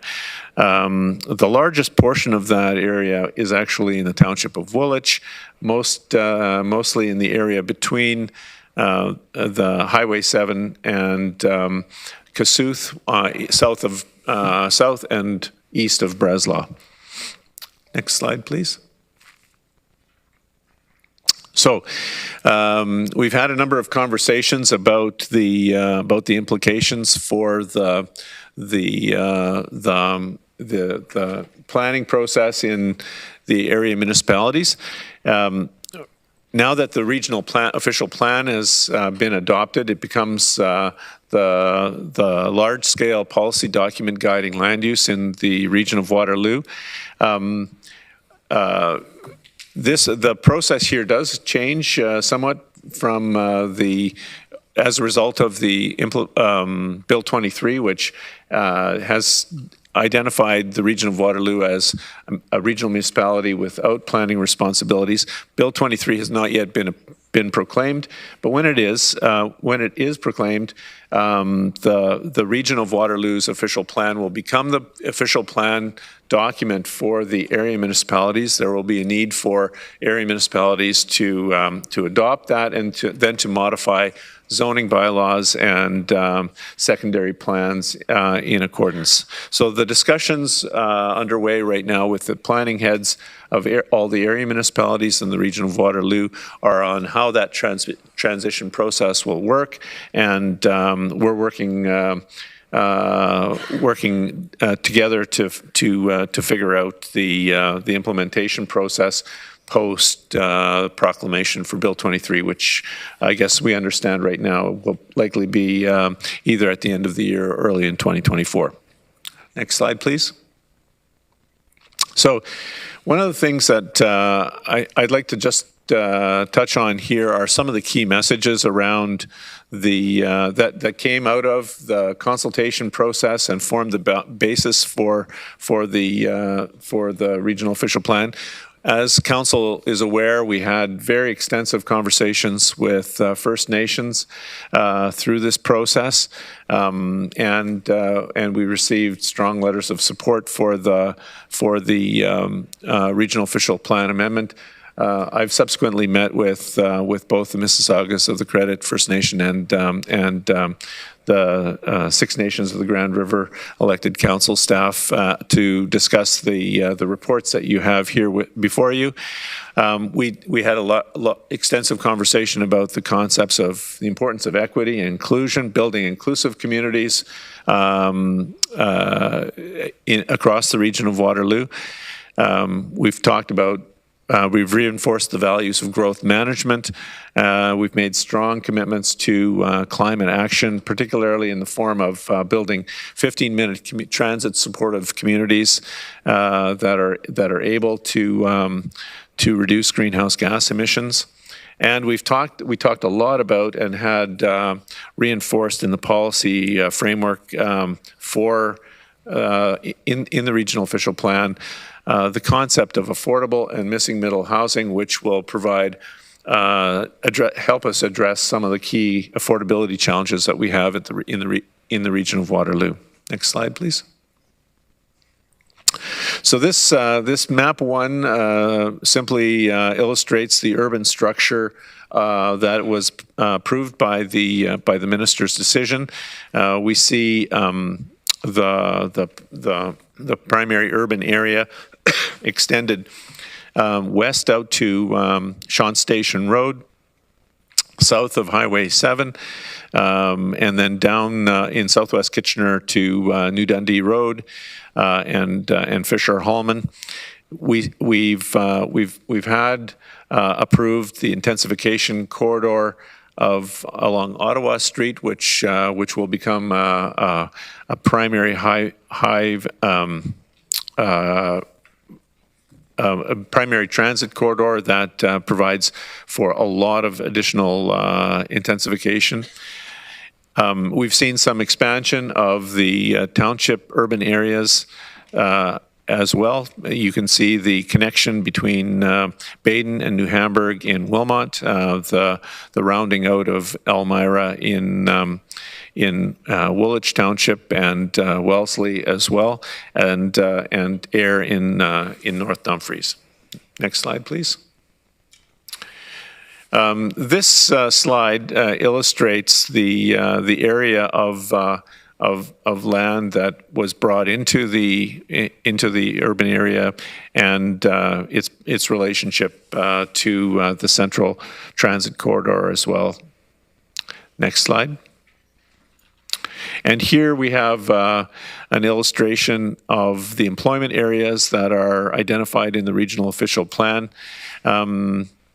The minister's decision does not actually outline the precise land use designations for all of the land that was brought into the urban area. It does in some cases, but not in most of it. So there will be quite a bit of work for the area municipalities to do in allocating lands for employment, for community purposes, and for both residential and commercial and institutional land uses through the next stage of the planning process.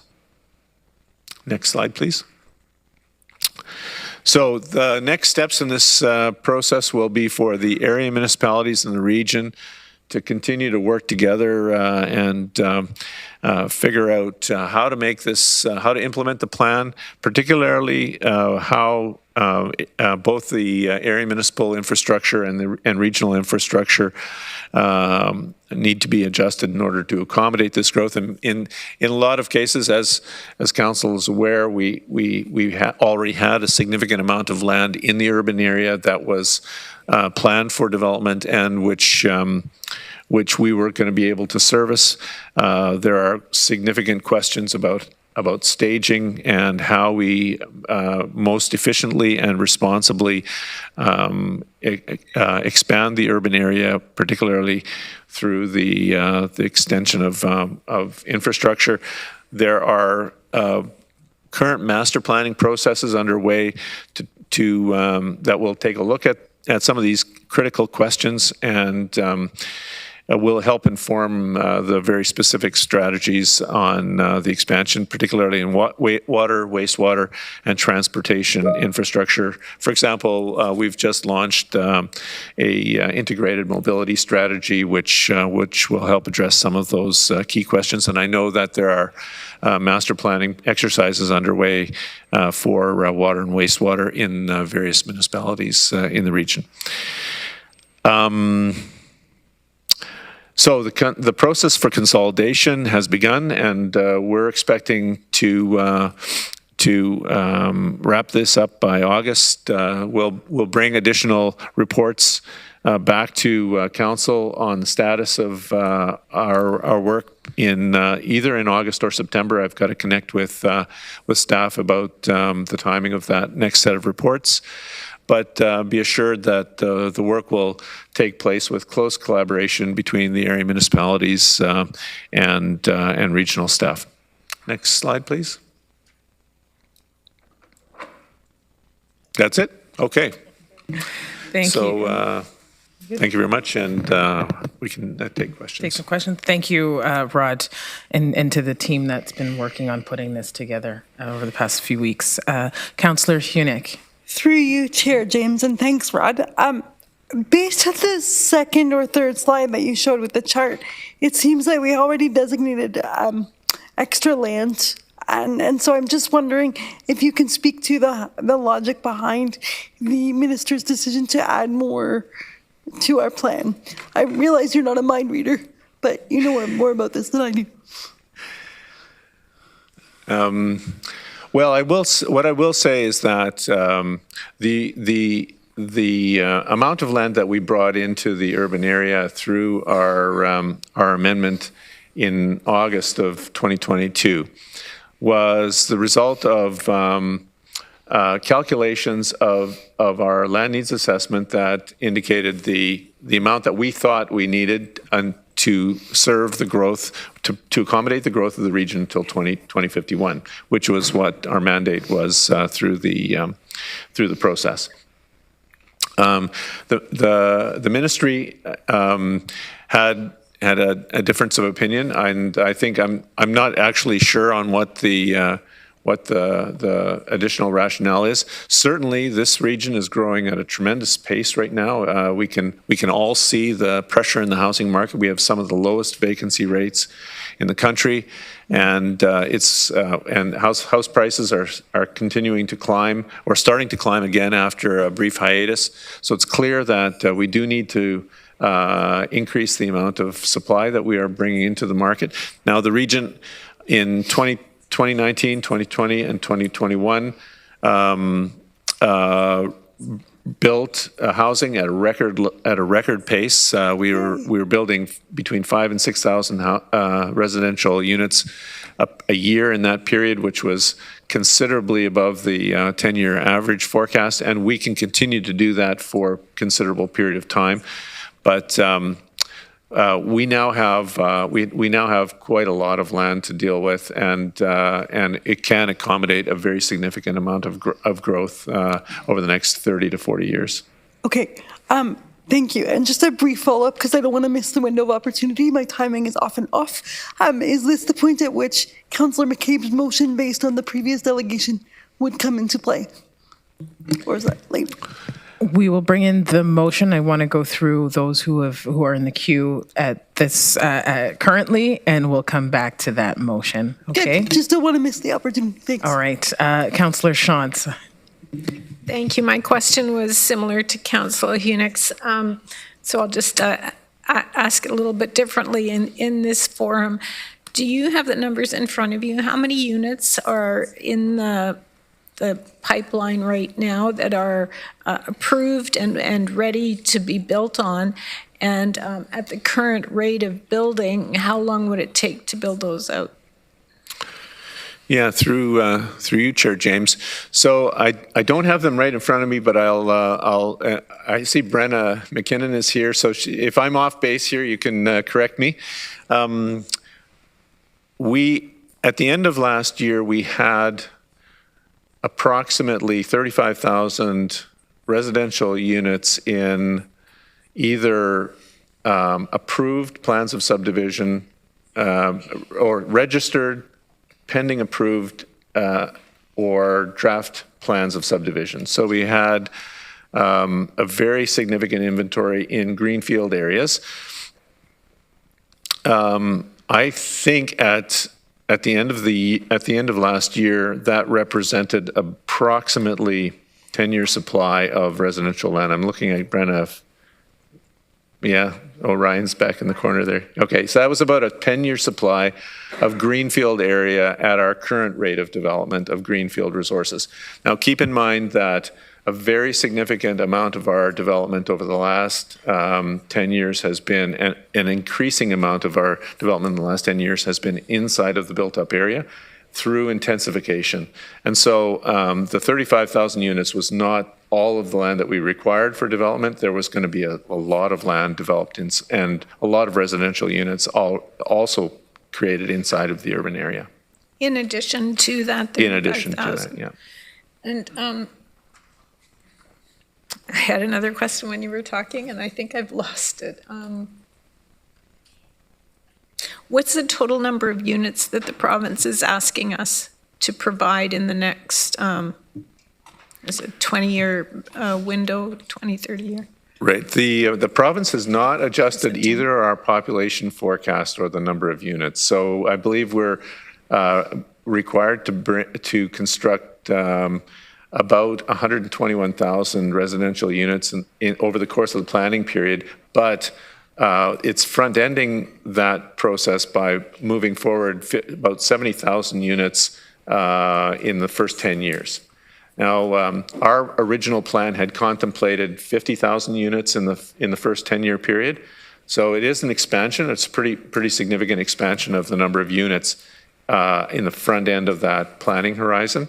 But it does indicate that we will have, if we're successful at delivering the 70,000 units in the first 10 years, we will have a significant land inventory to work with during the next planning period, or up until the end of the planning period.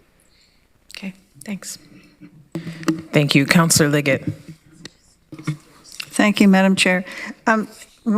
So page 50 of the agenda talks about the financial implications, and so I want to look at this from a financing perspective. I find it very concerning when the report states that it would require significant levels of long-term debt, impacting future debt repayment limits, and that it would affect the debt servicing costs, and that it would be a fallback to the property taxes and user rates. So I'm kind of concerned, and I'm hoping that staff will be able to, going forward, give us the information on how it's going to affect the region and how our decisions will impact the local municipalities as to their debt limits, so that we are making informed decisions. I don't want to get this all late in the game. I want to be able to think about it on what those impacts would be. So I just ask if we could have that going forward. Yeah, through you, Chair James. I think this is a concern which is clearly shared by staff as well. I think one of the complicating factors for this discussion is the impact of Bill 23 on development charge revenue, which is still really to be determined. I think we are most of our infrastructure to support this growth is financed through development charges, and the uncertainty that is introduced by Bill 23 is really the key question that we have to figure out here. And I'll ask Commissioner Dyer if he has any additional words on that one.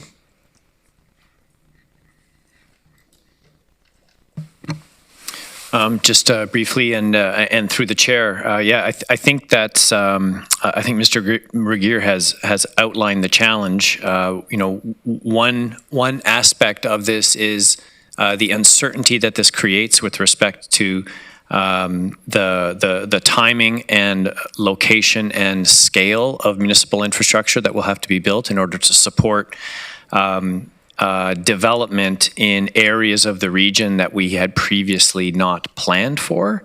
And then secondly, from a financing perspective, the implications of Bill 23 in terms of the future collection of development charges.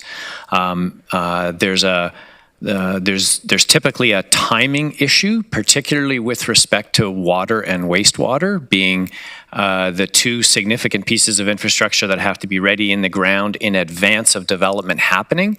And so we typically fund those significant water supply and wastewater treatment projects by issuing long-term debt and using the development charges from the future development to pay the debt servicing costs. And so there's a timing issue, and there's the question of whether there will be sufficient development charges collected to fund those debt servicing costs, which will then be contracted to pay. And if such development does not proceed at an adequate pace to collect the necessary revenue, then the property tax and the water and wastewater rates is the fallback. There is no other fallback. All right, thank you. I have Councillor McCabe next. Do you have a question, or is this when you're going to introduce your motion? Oh, no, I was going to ask a question. Okay. Yeah. Just want to make sure. We're going to come to your motion after. Okay. Yeah, thanks. Through you, Chair. I echo very much what Councillor Leggett or Mayor Leggett just expressed. My questions were going to be very much around the timing of this and, how we already have a significant infrastructure deficit and infrastructure gap. And I think we need to be really mindful of that when we are going to be going forward and looking at requests for additional infrastructure, as Mayor Leggett just expressed and as Craig just responded to. The other thing I would like to ask about, in addition to those concerns, is just if we've contemplated what the climate change impact on that would be because of the, additional paving over, pavement, adding additional roads, all the concrete, just the expansion rather than intensification, et cetera, that is contemplated and somehow that needs to be, I think, a heavily weigh into decisions that we make going forward. And I would just note or remind people that because we don't know what's going on with Bill 23, the City of Waterloo in March, we did pause the development. And I know we're talking about lands that are nowhere near development at this point, but those were some of the very real ramifications of Bill 23 because of the uncertainty and the lack of regulations that are detailing or defining what's happening with development charges. So we paused a pretty substantial development in our Beaver Creek and Conservation Drive area because we just don't know. We're not going to move forward with a development that we don't know how we're going to pay for. But just on the climate piece, thank you. Through you, Chair James, I would just say that the minister did approve the policy framework for urban development in the region of Waterloo. And that includes an emphasis on intensification first approach, transit-oriented development, complete communities, and an urban structure which is designed to support a more efficient use of energy in the transportation system. So I think that that policy framework, which has now been adopted, actually will guide a much more efficient form of development than we've had in the past. So I take some comfort in that our climate change objectives have not been abandoned by this set of decisions. Okay. Thank you, Councillor Verbanovic. Thanks. Some of my questions actually have to do with the motion that McCabe indicated that she was going to be bringing forward. So I'll hold my spot until then. Okay, I just have one question for Rod, and it's in regards to your work in communication with the Indigenous communities around this. And if you know, or there's a sense of if there has been any communication between the province and the Indigenous communities around some of this land that has now been reallocated. Through you, Chair James, I'm not aware of the discussions between the either Six Nations or the Mississaugas of the Credit on the allocations. I know that they've just received our reports, as you have, and are evaluating them.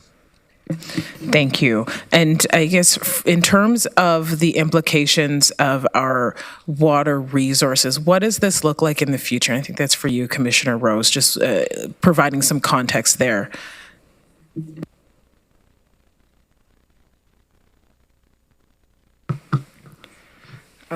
So through the chair, the water supply strategy that we're going to be working on, well, we've started already, is going to include these new lands and the new population numbers. So we will be coming back to council showing the impact of these, the ROPA 6 on our water supply system.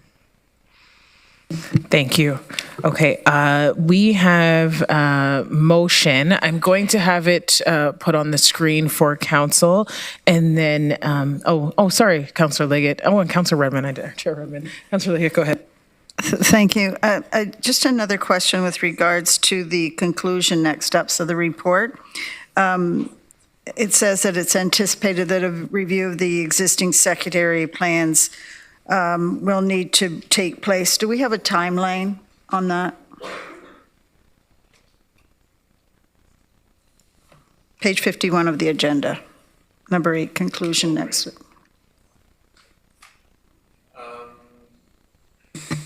Through you, Chair James, I think there's a little bit of uncertainty about the timeline on that work because the handoff of the regional official plan to the area municipalities is still under discussion. That process is still to be worked out in detail, and then there will be a considerable variation, I would say, between each of the area municipalities because they're all resourced differently and have different capacity challenges with regard to the planning process.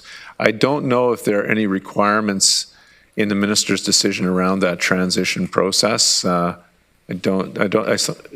saying there's not. So it's going to be up to each of us, each of our planning teams to respond and turn this into a the detailed zoning bylaw, secondary plans, and local official plan amendments to implement the policies.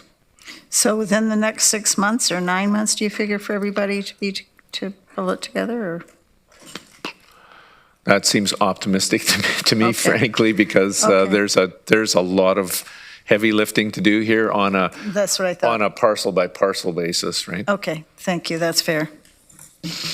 Okay, we're going to go to Chair Redmond and Councillor Banovic, and then we're going to probably be at noon, so we'll break, and then after we will deal with the motion and questions following that.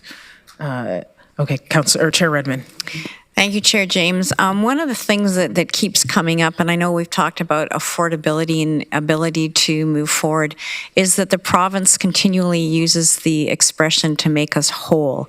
And there's no clarification on that. There's no timeline. And I'm really choosing to think that the whole in that sentence is WHOLE and not leaving the HOLE. And I'm just wondering, do we have any clarification on what they mean by that? And if we could get further information? Craig, do you want to respond? Nothing helpful, Madam Chair. There's no indication at this point about what that will actually mean, how it might be calculated, and if there was to be a source of funding, what that source of funding would be. So nothing new to offer at this point. Okay, Councillor Urbanovic. Thanks. Well, I was waiting for the motion, but I will ask a couple questions in the meantime.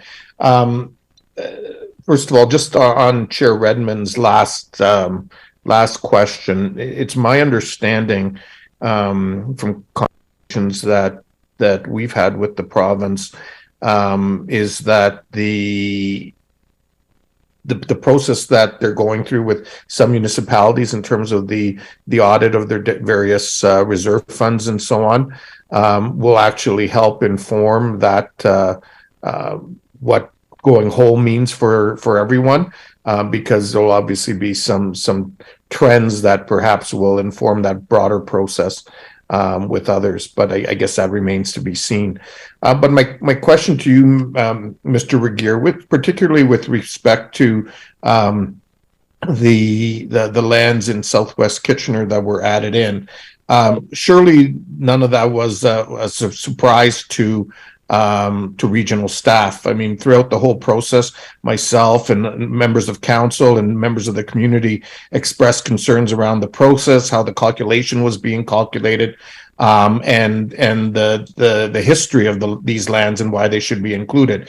So certainly, it's fair to say that while regional staff may not have agreed to it, it certainly didn't come as a surprise to you.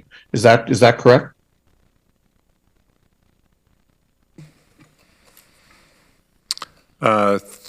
Through you, Chair James, I'm not sure how surprised I was. I might have been a bit surprised, but we understood the requests that were being brought forward through the regional official planning process. We felt that the response through the land needs assessment and the detailed analysis that was done, supported the outcome of that process. But we are very well aware that there were differences of opinion on that matter. So I can, what the minister's decision wasn't either surprising or unsurprising to me.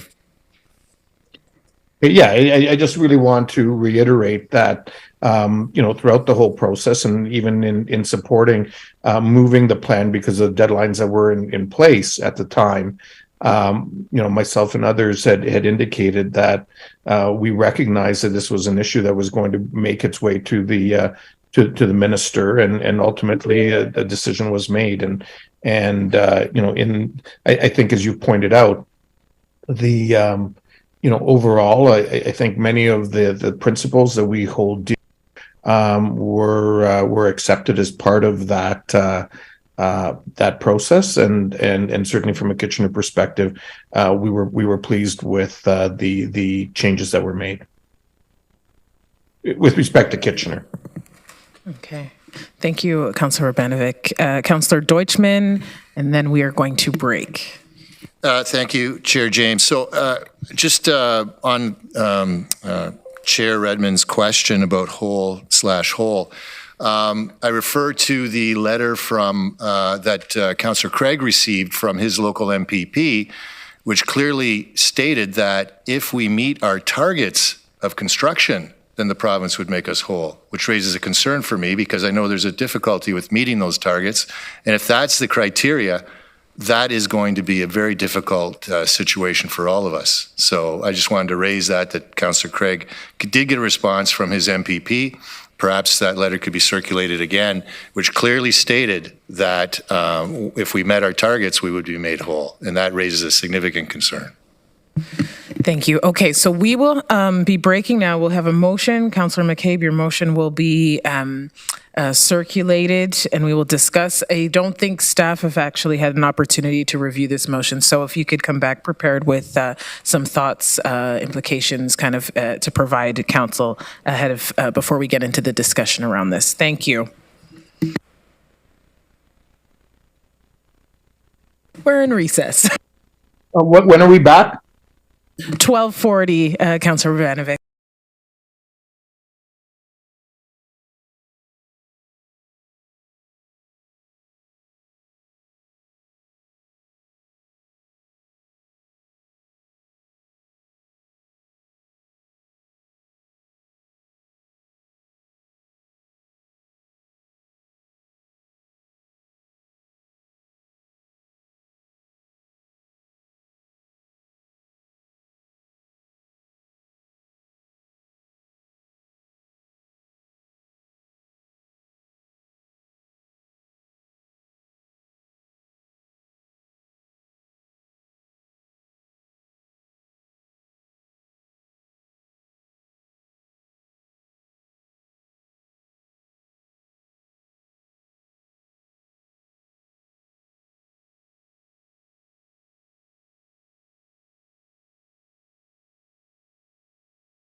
All right, councillors, mayors, chairs, we are going to get started.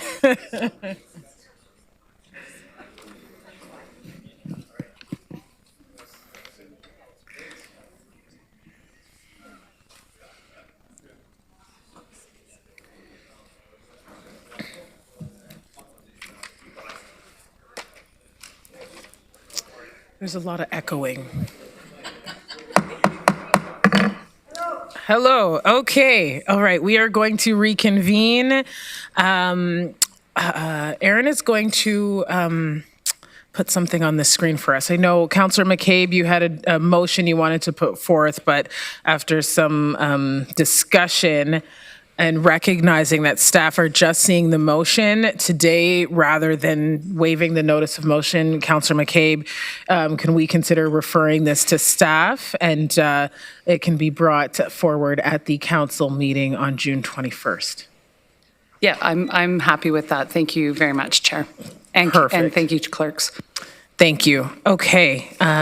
Okay. So the previous report was just received for information. There was no recommendation for council to approve. So we're moving on to 9.1.2, the Charles Street Terminal Risk Assessment and Record of Site Condition Approach. There is a motion with it, a recommendation with this. So I will turn it over to Commissioner Regier. Thank you very much, Chair James. So this report is seeking direction to proceed with the record of site condition for the Charles Street Terminal. This is a technical process which is necessary to meet the requirements of the Ministry of Environment to redevelop the site. It essentially maps out the remediation and redevelopment and management strategy for the site in order to deal with contamination on the site. The key question for council today is whether we proceed with a region-led, a partner-led record of site condition and a risk assessment process now, or whether we require that, defer that process to be led by a subsequent development partnership. The benefits of doing it now include that A, it needs to be done. It will be done as part of any redevelopment process. B, if we defer it, it will add at least 12 months to the redevelopment of that site, because the process will have to be undertaken at some point in the future. And if we take it on ourselves, then we can essentially run that process in parallel to the next stage in the planning process for the site.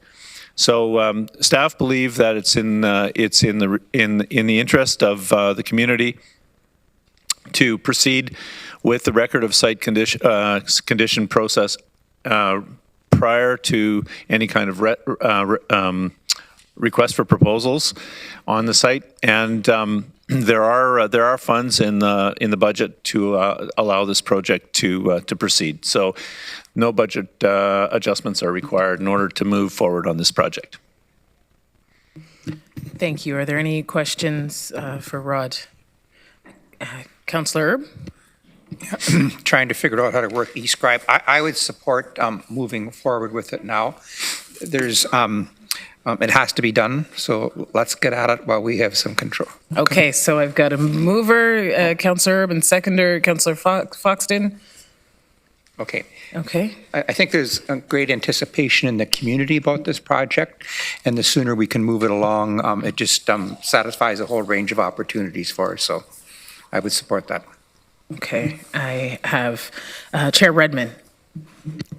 Thank you, Chair James. I was happy to move or second, and I know that that's already occurred, just to say that I too look forward to working in parallel with the community and doing this site remediation at the same time.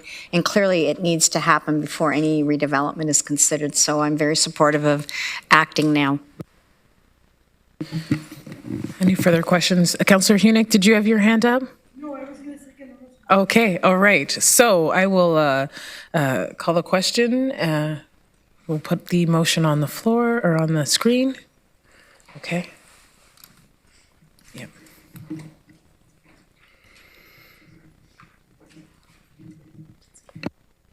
Okay, that is carried.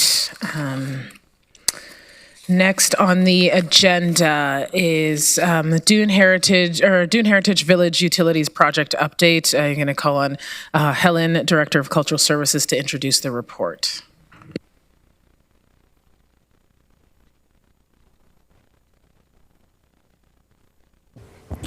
Thanks very much. So this is an update report for council based on a decision that was made through the budget process on a capital project that we're working on at Dune Heritage Village.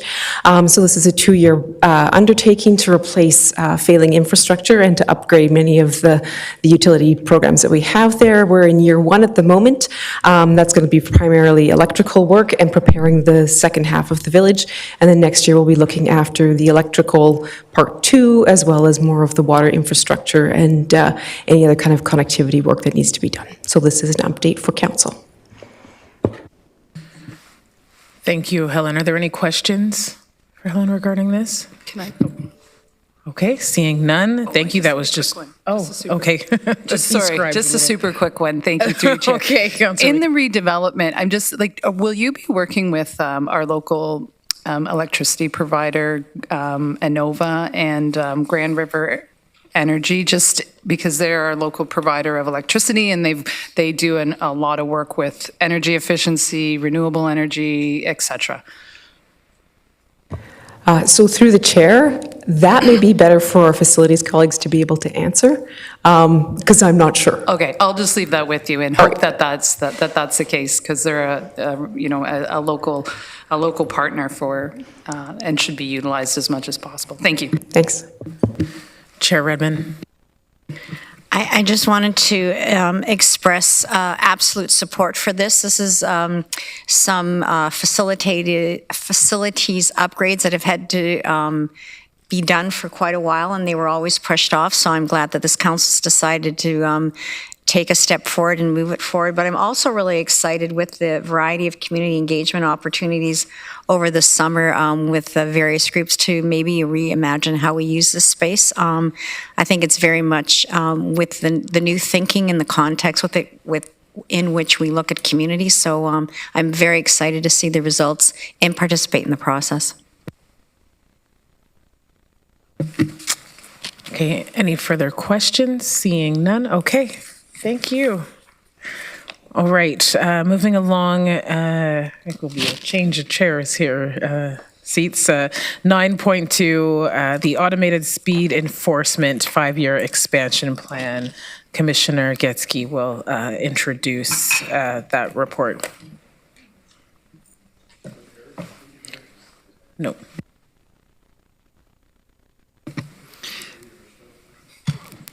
Thank you, Chair. So this report responds to the direction staff received from Council in February to present you with a roadmap for the rapid expansion of automated speed enforcement to all school zones across the region. A companion report is also brought forward in the consent agenda of the Administration and Finance Committee to inform Council of the progress of the implementation of the Administrative Penalties Program, which is an important building block for any expansion of this ASE program. Since automated speed enforcement was implemented in the region in 2021, it has shown very clear results with significant reductions of average speeds, up to 9 kilometers on average, 63% more compliance with the speed limit. And so this roadmap aims to set the pace and share kind of the scale of what this program would look like for an expansion to fix cameras at all 175 school zones over 5 years. I use this number 175, but I know there's still some work with area municipalities to make sure we've counted every one of the schools, and then there are some limitations as well, because sometimes the sight lines don't make it easy to install a speed camera. So there's, but that's the reference number and the target that we're talking about. So as the report explains, and we've mentioned to Council earlier, there are really 3 components to this ASE program. There's the operational one, which is about managing a number of sites and cameras. There's an administrative one, which is about receiving the payment, collecting unpaid fines, and the processing piece, which is about analyzing the photos and sending the fines. So in order to manage the scale of that program, so moving to 175 cameras in school zones over 5 years, we've estimated that at the end of the 5 years, we'd need about 80 new positions, 60 in transportation to manage the cameras in sites, 35 for processing, and 45 for the administration of infractions. So this is a big, that's a big group of people working on this program.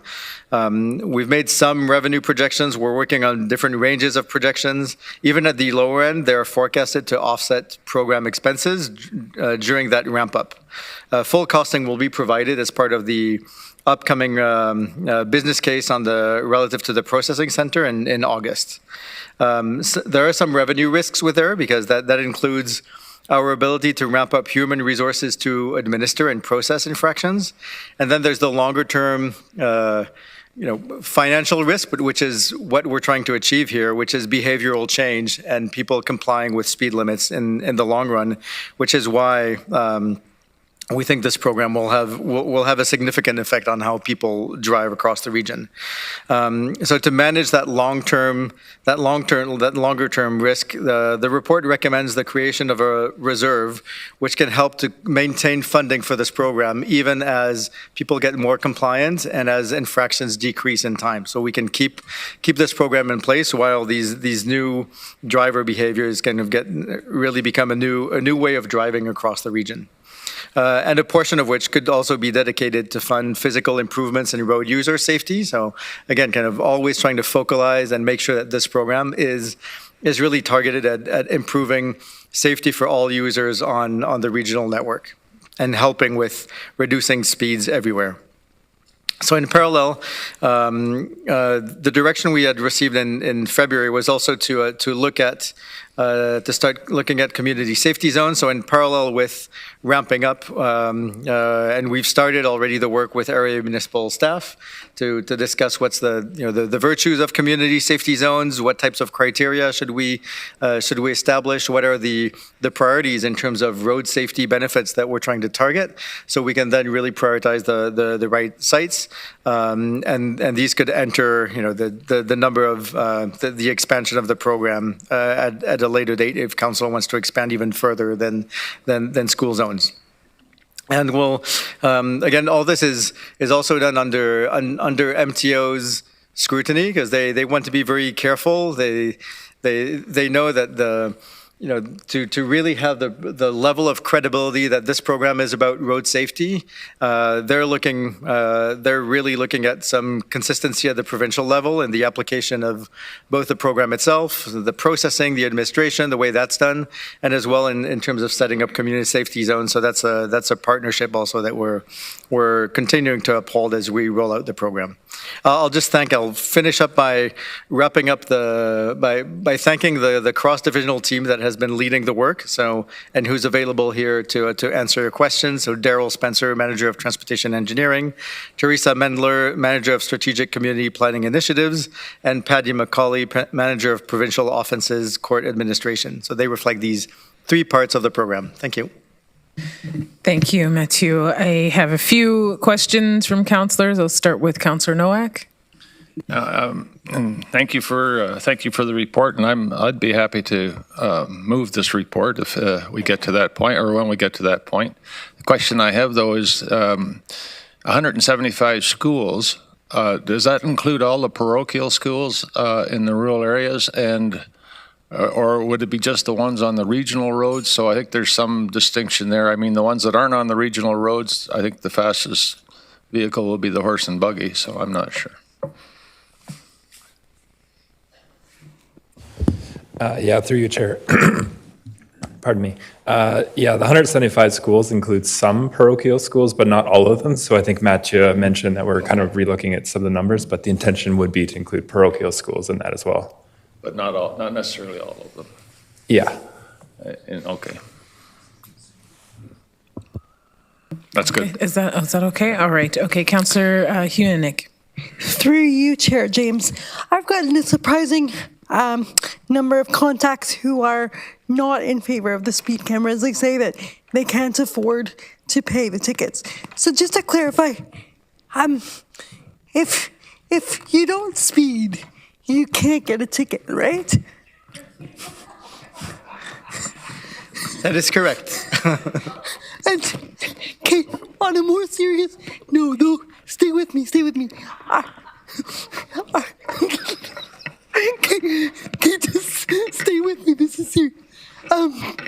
Like, are the tickets prorated such that if you go 1 kilometer over the hour versus like 15 kilometers over the hour, the fines are different? And is there allowance for the speed, the flow of traffic is going? Because we all know that regardless of the speed limit, if one goes faster or slower than the speed of traffic, it could cause an accident.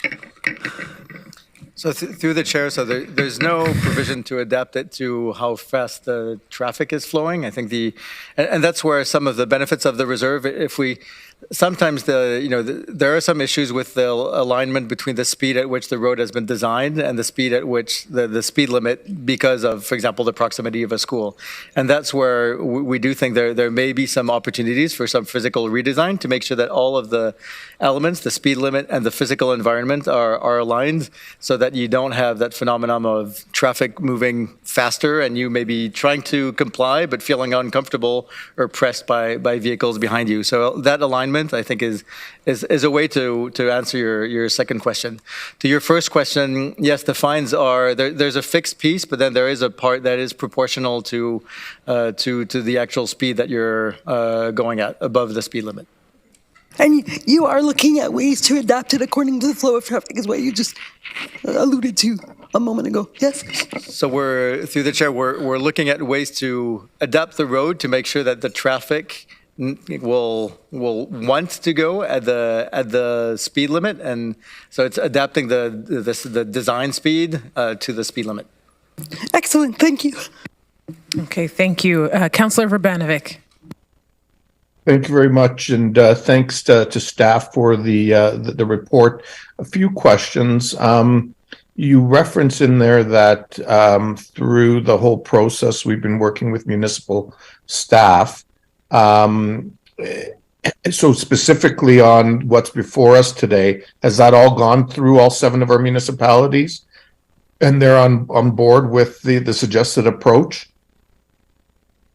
So through the chair, all this has been discussed through the Traffic Coordination Committee, so that they are on board on the approach. I know there's still some discussions going on community safety zones, their benefits, their constraints. So that's a piece that we're still working on with them. But the overall ramping up and the roadmap itself that's presented hasn't called any specific comments from our area municipal partners.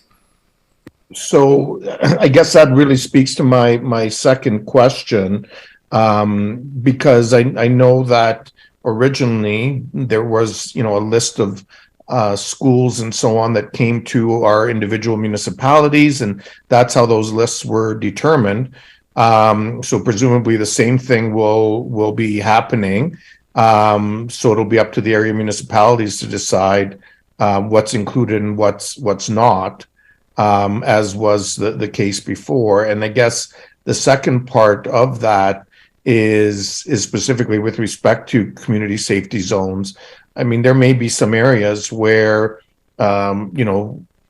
ourselves, one of the townships, one of the other cities may feel that there's some community safety zones that are a bigger issue or a priority for camera prioritization, over a school where we know there's little to no issues, as an example. So is that, how is that going to be dealt with?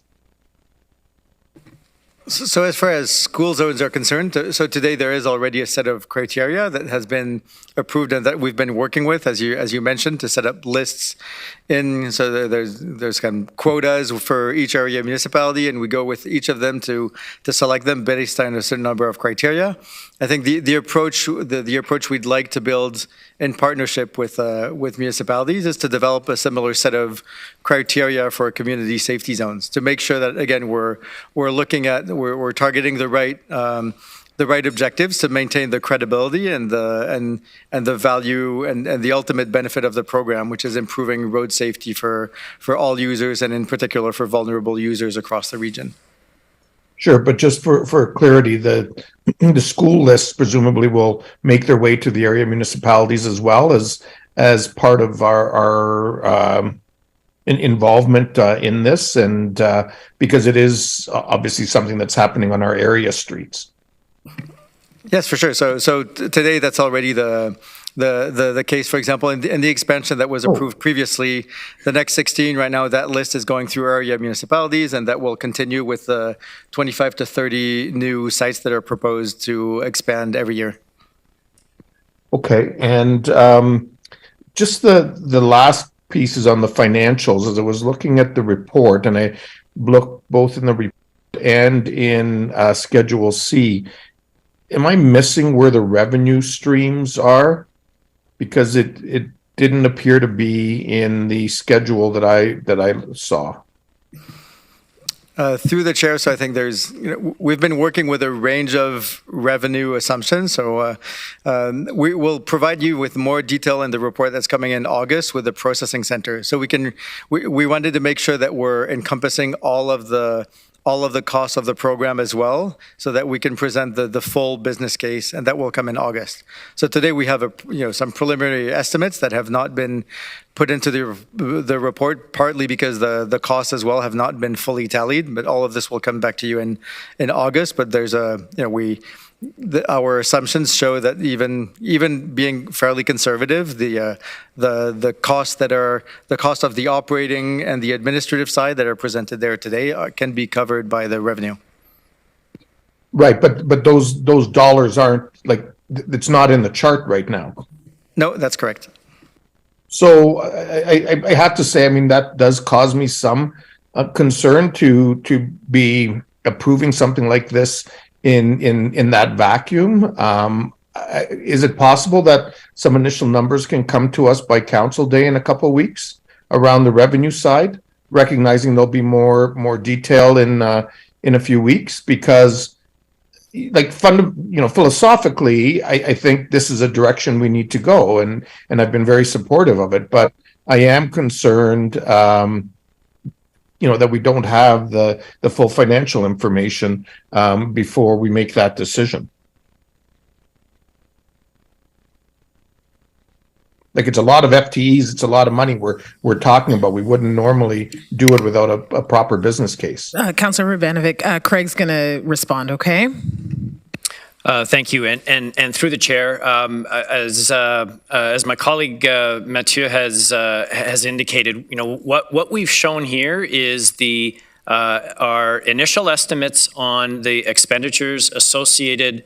So from both an operating and capital perspective. That being said, as we've indicated in the table 2, the capital costs, we have not had a chance yet to further develop the model to include the processing center. That will come back in the form of a full financial analysis in the August report. As we've indicated in the financial implications text below that, with the various models that we've looked at and assumptions with respect to revenue, even our lower assumption in terms of the range of revenue, we see the operating costs being covered. So yes, there will be more financial information to come. We acknowledge it's not a complete business case at this point. Our expectation is that revenues will be sufficient to cover those costs. If some of that is better handled in terms of a brief memo on the 21st, then I think we can certainly manage that. Well, thank you, and I would request that be included for our report on the 21st, so that we have that information before we finally vote on it. Thank you. Thank you, Councillor Urbanovic. Craig, do you have enough direction with that, just to come back with some estimates? Yes, I believe so. Perfect. Thank you. Councillor Foxton. Thank you, and I'm going to take several of you back, way back, when we've had a lot of negative emails, some negative emails.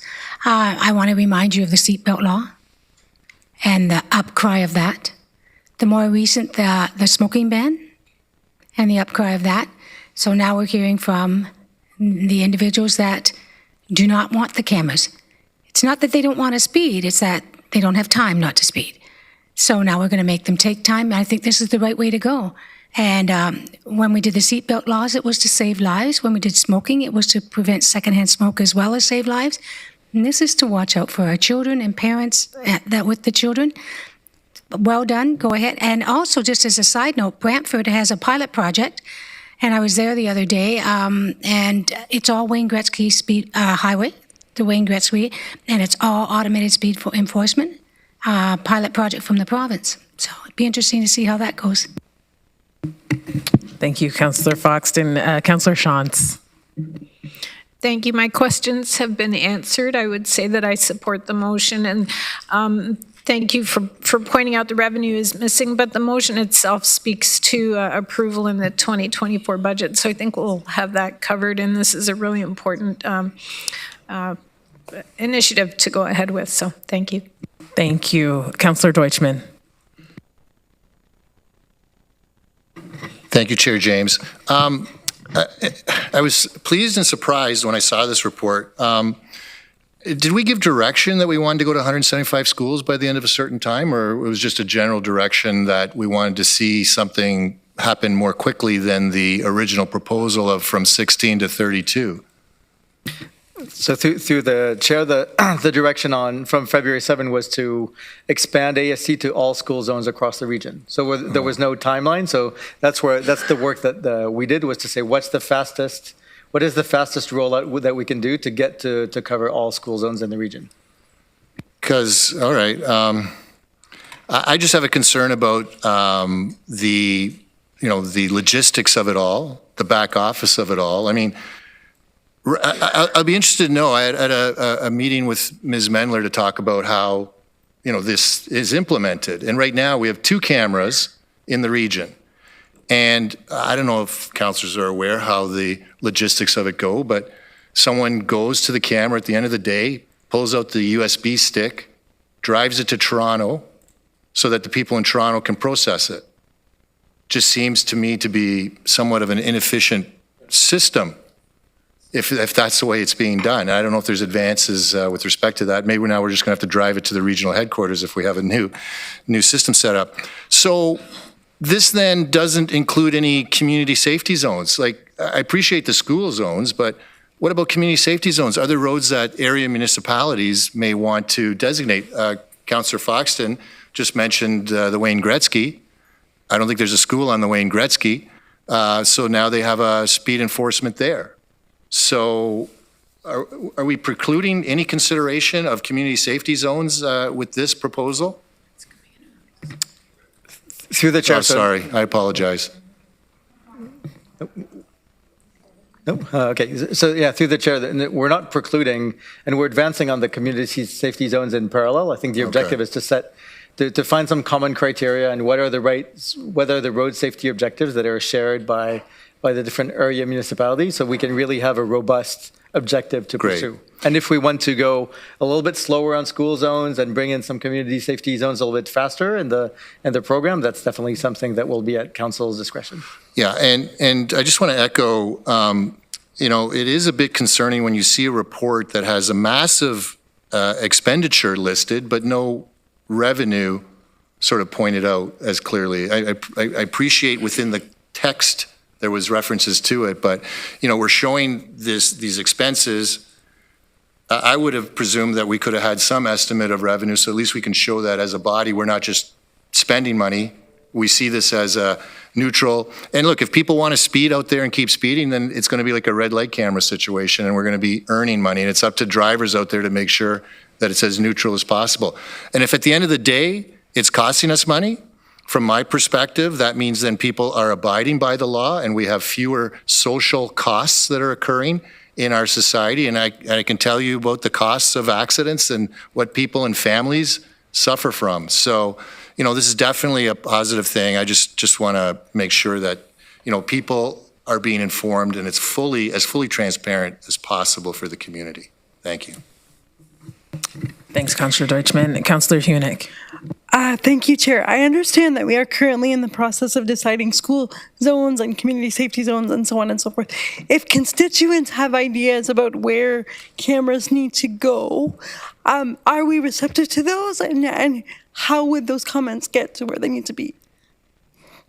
So through the chair, I think the way we work is really through area municipalities to be able to review the different sites. I think what we'll want, because you may have a lot of residents saying, oh, I'd like one right in front of my house because that's where my kids are playing. So the objective is really to build that robust set of criteria. And then when your community brings an idea to the area municipality, and we'll put that into the annual list of the sites that are looking for, that we have capacity to expand to, then we'll screen them with respect to these criteria, see if the road safety objectives can be upheld, and if that's a good, the best way of, and staff will make a recommendation based on that. So if it's coming from the municipality, then should they forward their comments to their city councillor or? Yep, it could come through the city councillor, and then we work on a daily basis with city staff, and they're the ones who will help us establish the annual list for the expansion of the program. Great, thank you. Councillor Deutschmann. Thank you. Just had a quick question on speed limits and time of day for school zones. Mm-hmm. So is it 30 for all school zones across the region? I lost track. Yeah, through you, Chair. All the municipalities have different policies on how they set their speed limits in school zones. So I think Kitchener, for example, uses 30 kilometers an hour. At the region, we have 40 kilometers per hour at a lot of our school zones, and that's enforced by time of day. So it's not consistent across the region right now. So which is time? So I was going to ask the next thing, time of day. Which one was time of day?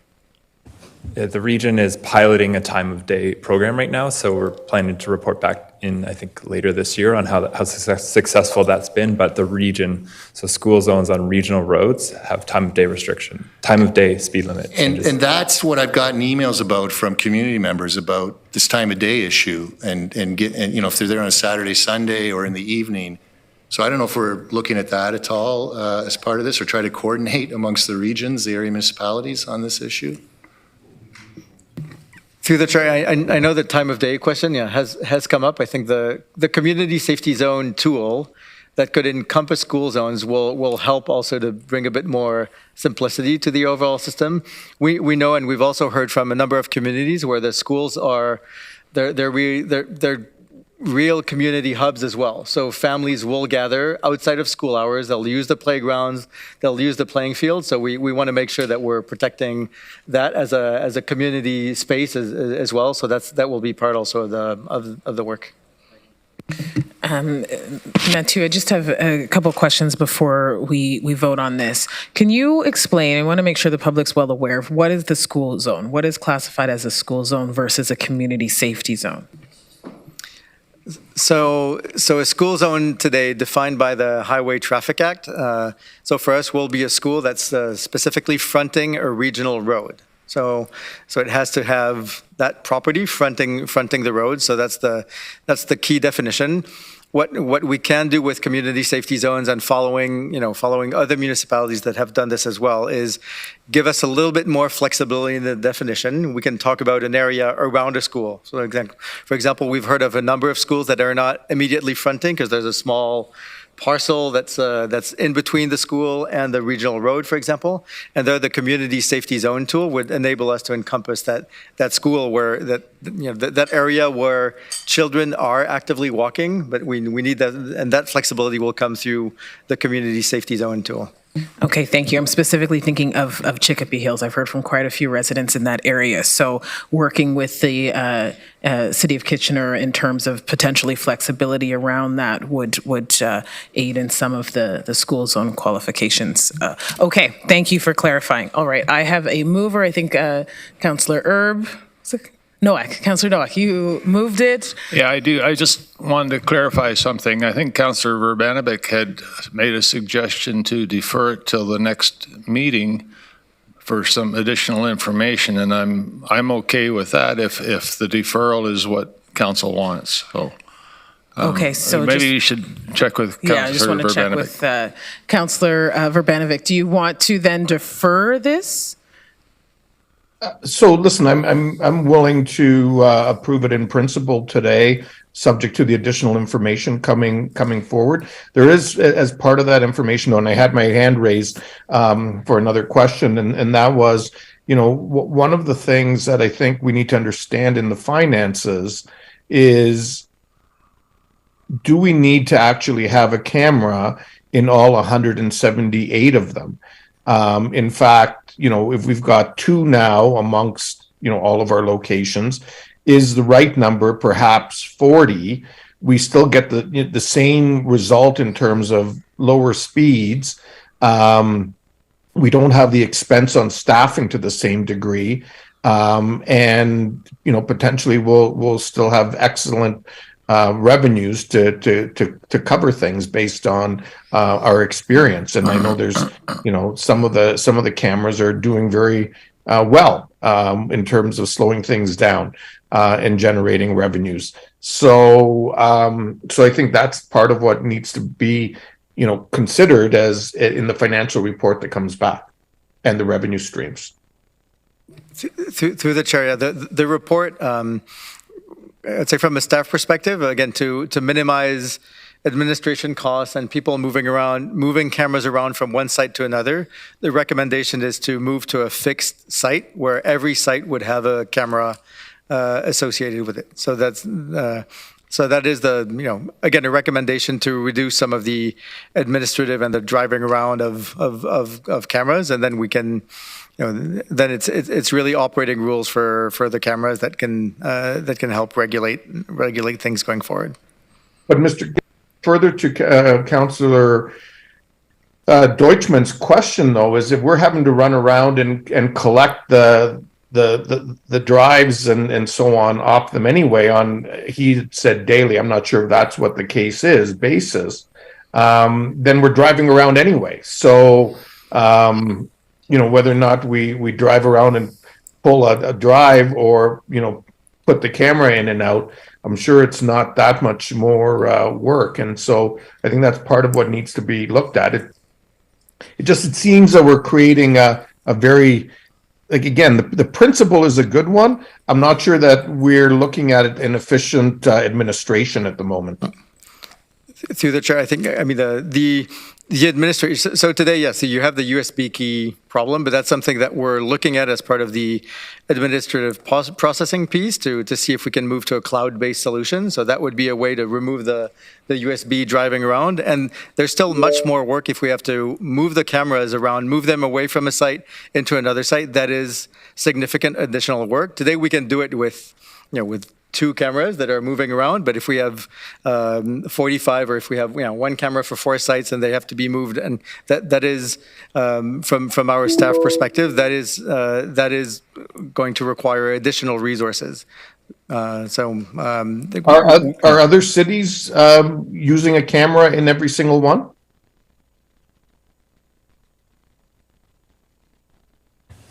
Yeah, through you, Chair. The other municipalities around the province are trending towards fixed locations. Some of them are using mobile units altogether, which is a completely different kind of idea. But yeah, generally they're trending towards fixed locations, and it has to do with some of those administrative issues with rotating the cameras. Through the chair, but if council, I'll wait until the financial report comes, and then I'll ask more questions if I have them. But yeah, just if council wants to direct us to have, to have a semi-fixed camera, we can bring options back and try to bring back to council what resources would be required to operate, for example, 1 camera for 4 sites. So we'll follow your direction on this. Okay, we'll come back to that when we vote on this. Councillor Harris, I have you next. Yeah, just following up, I would like to see, options, at least more information, because I believe the City of Toronto originally did this, and that may be more with regards to the mobile units, where they were kind of circulating them around. the signage would all be there, the box, I guess, for the fixed ones. And, motorists aren't really sure if there's a camera in the box or not. But I would like to see the financial, if you're going to do the work, if you can add what that looks like so that, there's not, 175 cameras, that there is just 40 moved around. I thought that's what some municipalities were doing. There probably are, if they're trending towards a fixed option. I just think, again, the cost is significant here. So, if you could take that as direction, that'd be great. Councillor Shantz. Thank you. I do have a question now that I think a little more. And just to clarify, right now we're looking at regional roads. When we're looking at community safety zones, are we just going to look at regional roads, or when you're working with the area municipalities, are you looking at availability on area roads as well? So through the chair, today our focus has really been on regional roads, especially because we know that conflict between a regional road that moves a lot of traffic, that tend to be higher speeds, and that friction, especially around school areas, for example, that's where we see the biggest kind of point of conflict. But I would say as the program expands, as behaviors change, these are things where we can talk to area municipalities. We'd have to find a bit of a similar arrangement as the one that we have with Toronto here. If we have a robust processing center, then maybe area municipalities can go through us. So we can figure out some arrangements going forward. But it's true, the current report is focusing very much on regional roads and school zones as we were directed in February. Okay. Thanks. I know those are the areas that we get the most speeding, I would say, on our regional roads, but it's not solely there. So thanks. Thank you. Councillor Hunick? Thank you, Chair. I'm just surprised by the lack of financial awareness around the table. I thought that in the previous report about ASE cameras, there were projected revenues. Were there not?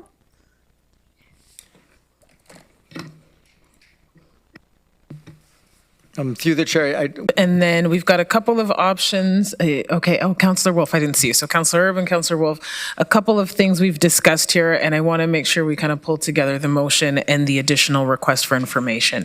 So Councillor Erb, go ahead. Thank you, Chair James. I fully support the direction we're going. In some respects, it feels to me like we've got a tiger by the tail. And I hope we're able to tame it in terms of the potential, the revenue, the administrative costs. And so as another member of council has often said, I hope we don't have any unintended consequences in what we're doing here. And this seems to be a big undertaking. And with the number of staff that we're patient, that we take time to think it through properly, and that when it is implemented, it is going to make a safer community for us and less social costs, we hope. So I'm looking forward to taming the tiger. Thank you, Councillor. Councillor Wolf. Through you, Madam Chair. I agree with many of my colleagues. Councillor Brovanovic saying maybe only 40 cameras. I can think of a few school sites right off the bat that would not need a speed camera. They're on a dead-end street, that kind of thing. So I think that if we had started with 40 cameras and moved them around, and we would see where the camera is being effective or is useful, and then, having the cameras on the sites where they're needed. I'd hate us to buy 175 cameras and, realize that we only needed 45. So I'd like to see, as others have said, different costs and different plans. Thank you.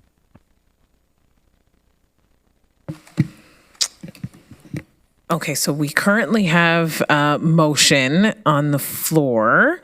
I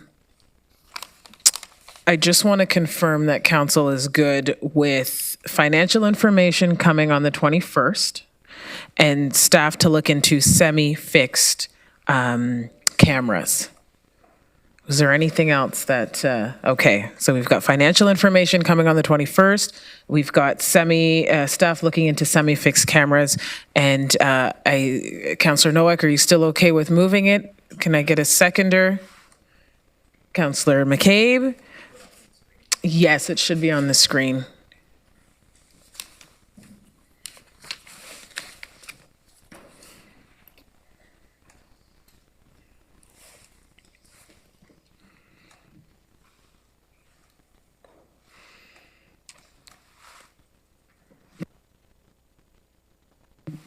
We're going to call the vote. Okay, and I'm in favor.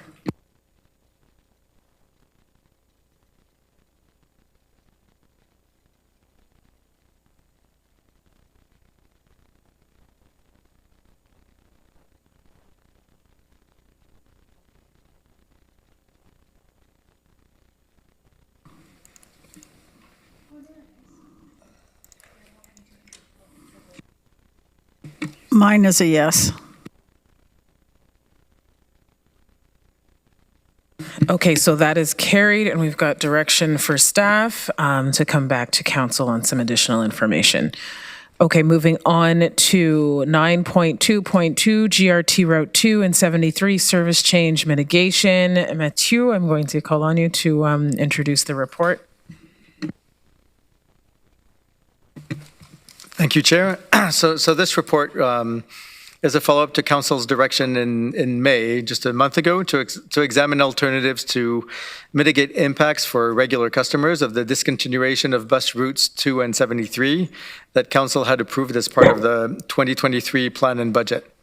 So staff has worked on alternatives. So an alternative shortened route covering the central section of Route 2 through Forest Hills during peak hours only and operated as an extension of Route 34 has been evaluated.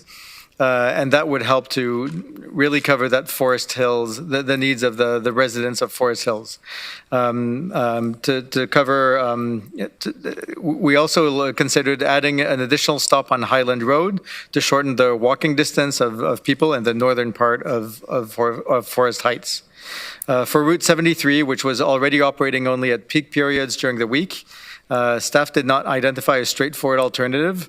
However, with the housing growth that is planned in Northwest Waterloo in the coming years, this service area will be reviewed carefully in the coming years to assess any new ridership potential and any adjustments to services to serve these potential customers.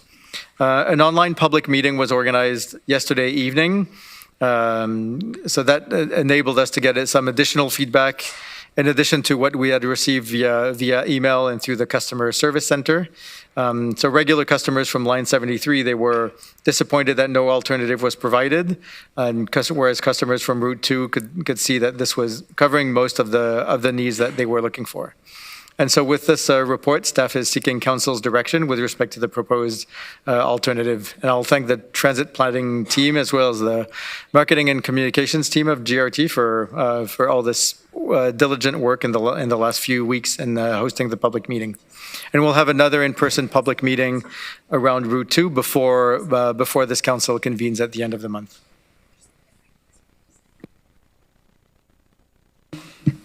Thank you, Mathieu. I have a few speakers in the queue, but before I turn it over to them, staff have drafted two possible options, which clerks will put on the screen now.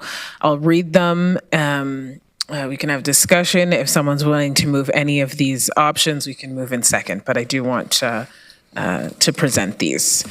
So option 1, Route 34 extension, that the Regional Municipality of Waterloo implement a Route 34 extension effective September 5th, 2023, with an estimated 2023 net cost of $98,000 to be funded from the Tax Stabilization Reserve and an estimated net cost of $294,000 to be included in the preliminary 2024 budget as set out in report TSD TRS 23003 dated June 6, 2023, and to implement additional I-Express stops both directions at Highland Walkway to Burnaby.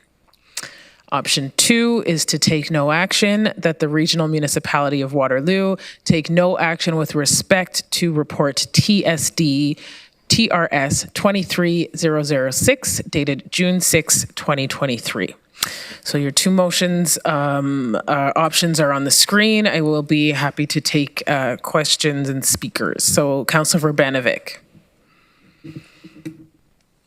Thank you. And I'm wondering, Mr. Getsky, if you can just go through the detail around, because I've had some questions from the area councillors around specifically how the Forest Heights piece of this is being addressed.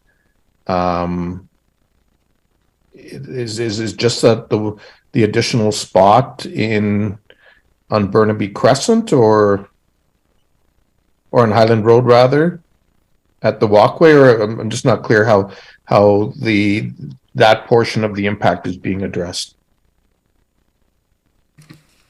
So I can start, and I think the team is online if we need to. But the main mitigation there is through that new stop on Highland and the walkway to Burnaby, which will help to bring the residents in the northern part of Forest Heights within that that 500 or 450 meter walking distance to the stop.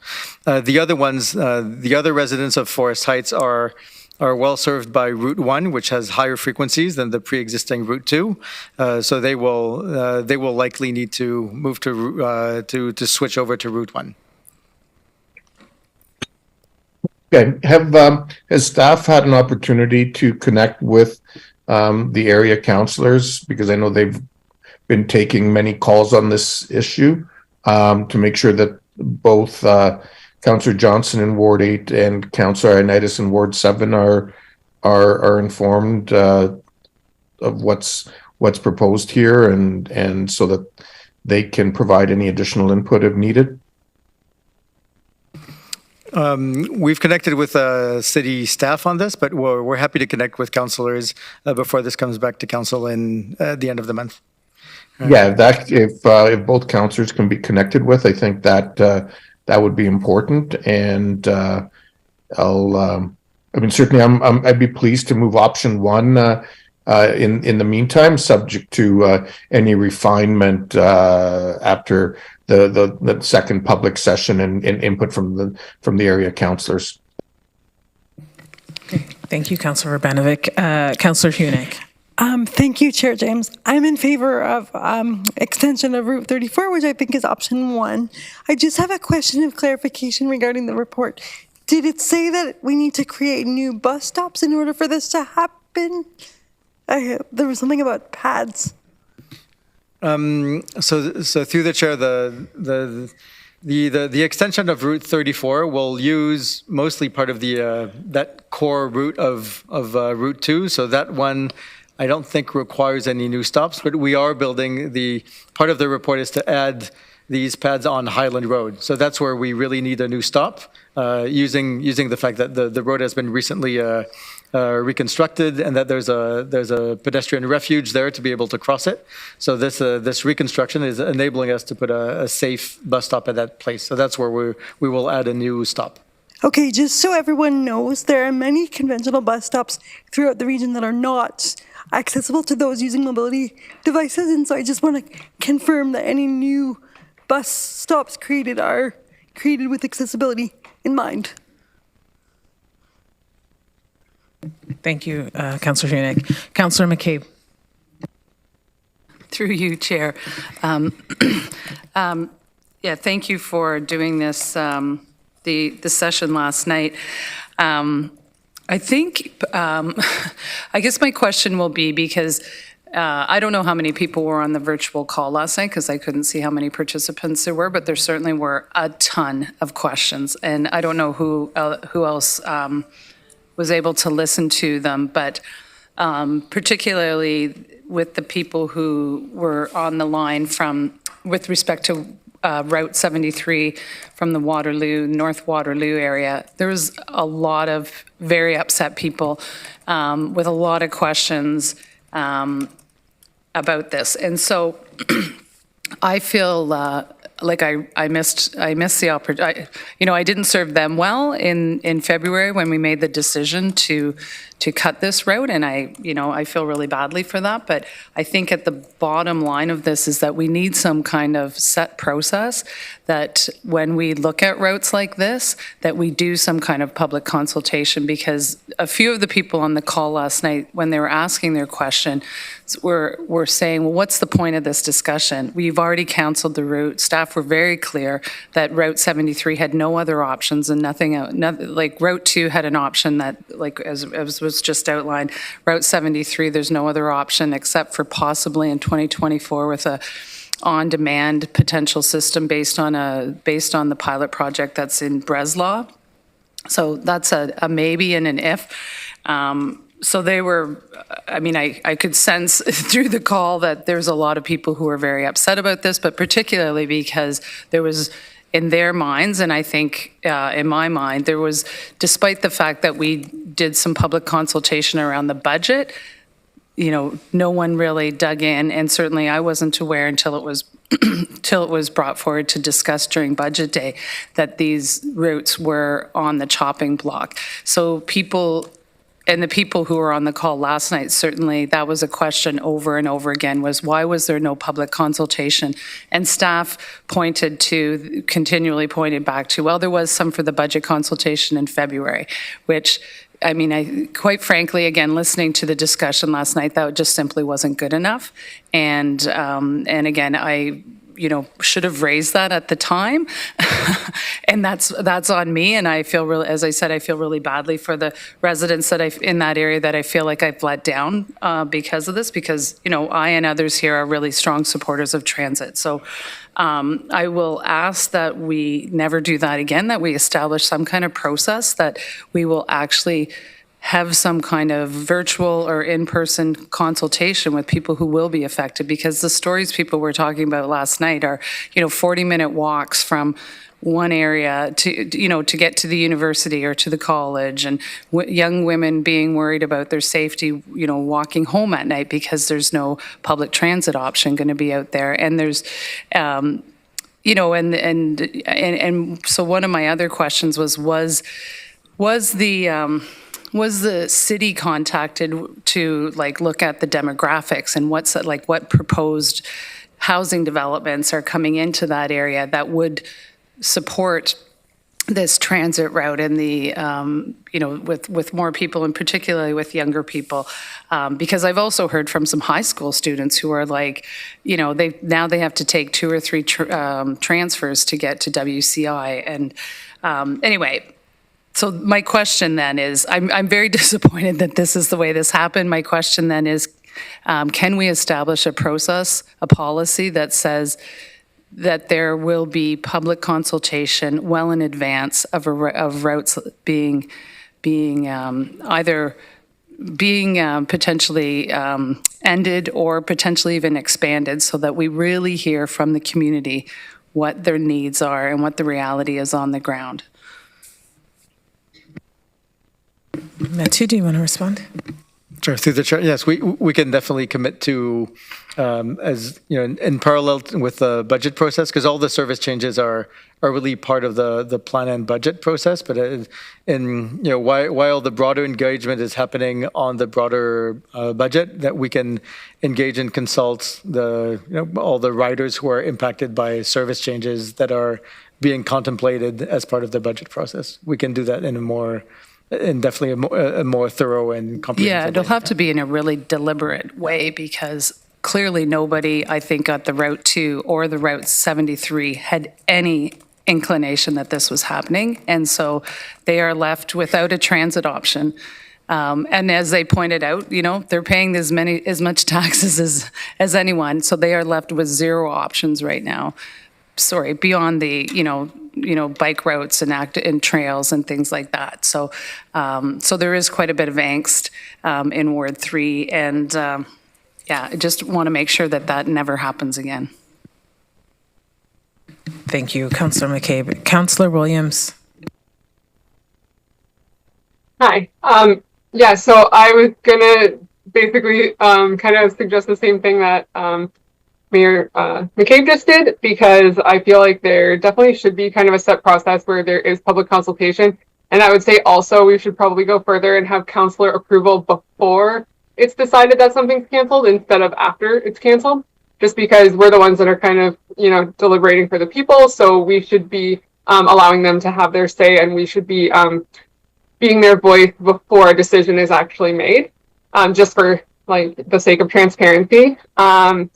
Another comment that I have, just quickly, because last night I also was watching as well, and I also got a lot of emails this morning from people. So most of them actually said, at least for Route 2, that the 34 would mitigate a lot of the problems that they were going to see in the future. There are still some gaps, particularly West Heights. And then I kind of need clarification because I wasn't sure looking on the map. There were 2 medical centers that people were pretty concerned about. They said Forest Hill and Greenbrook. So I just wanted to make sure that those had coverage, or if there was some sort of way of looking at that. And then as of the 73, I've also heard from a lot of people regarding the 73. At first I didn't, but lately I've been hearing more. And I just feel like since we're trying to mitigate the Route 2 with 73, because there are no alternatives at all, I think we should be trying, if we can, to bump up some sort of alternative like the dial-a-bus or, bus on demand, just so that they know that they're important as well on that public transit. Because I know there was a lot of questions about parking mitigation, because if people aren't going to have access to transit, then more people are going to have to buy cars. And already their streets are pretty full of cars. And so everyone's getting tickets, and it's not an ideal situation. So it's just very frustrating for the residents, which I think is fair. So I guess, my main question would be the Forest Hill and Greenbrook Medical Center question. And then can we potentially try to expedite for 73 as well, to have some sort of plan in place to mitigate the effect on that area as well? Mathieu? Thank you. Through the chair. So the medical center is going to be covered by the proposal of the extension of the extended Route 34.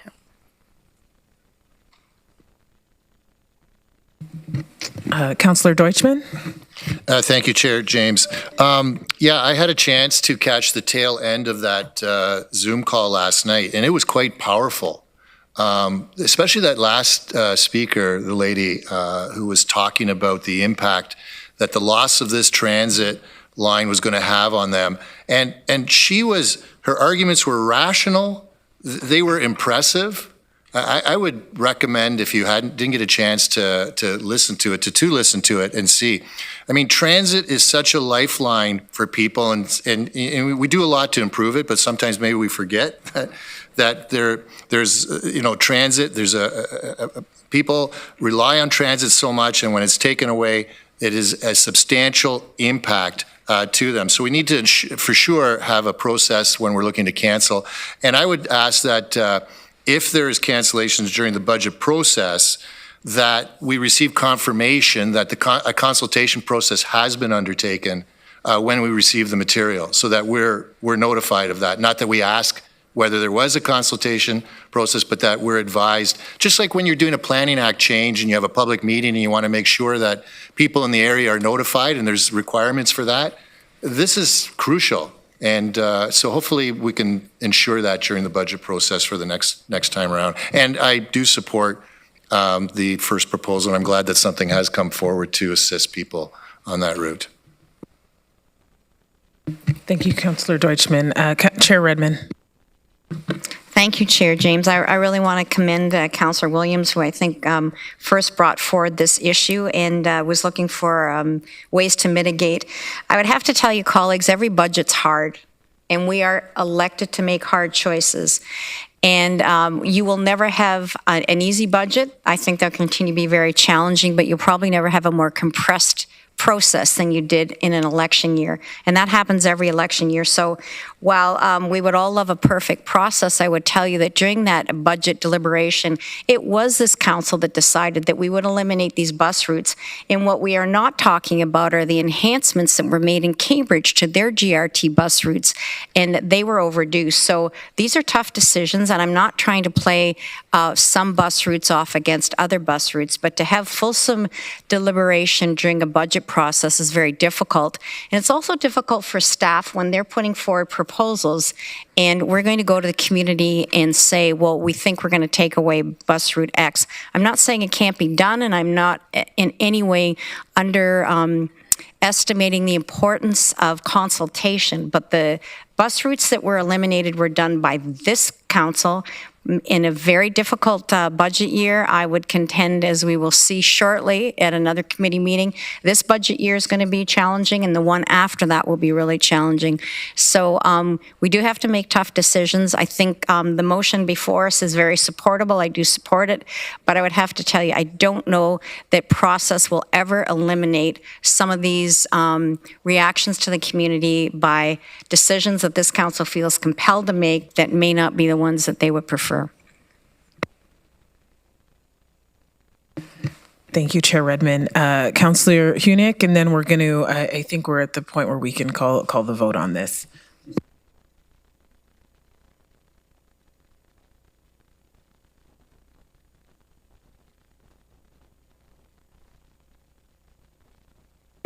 Councillor Hunick, your mic wasn't on. Can you just repeat that again, please? Thank you. Sorry, just to follow up on Councillor Williams' question, she made a comment around expediting or mitigating the effects of the deletion of Route 73, and I don't think that was addressed.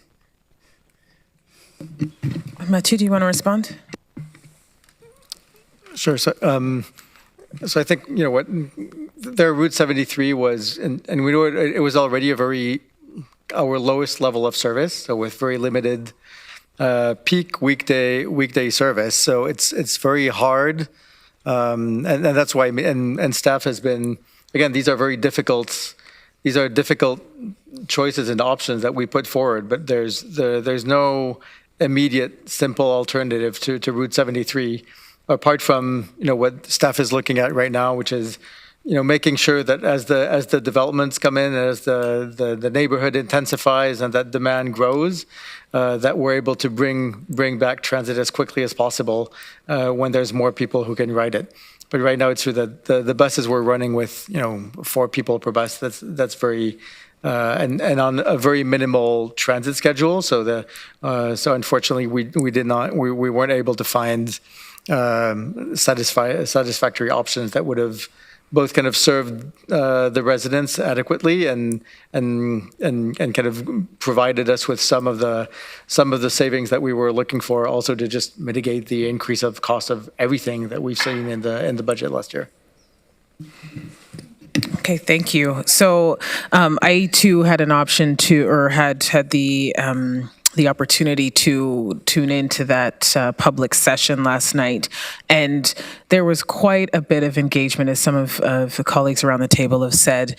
I do think that there's a need to, we can always be better in terms of our community engagement. I do hope, and I hope those who were on the call last night continue this engagement. I do believe there was discussion about potentially coming back to Route 73 in particular in the future.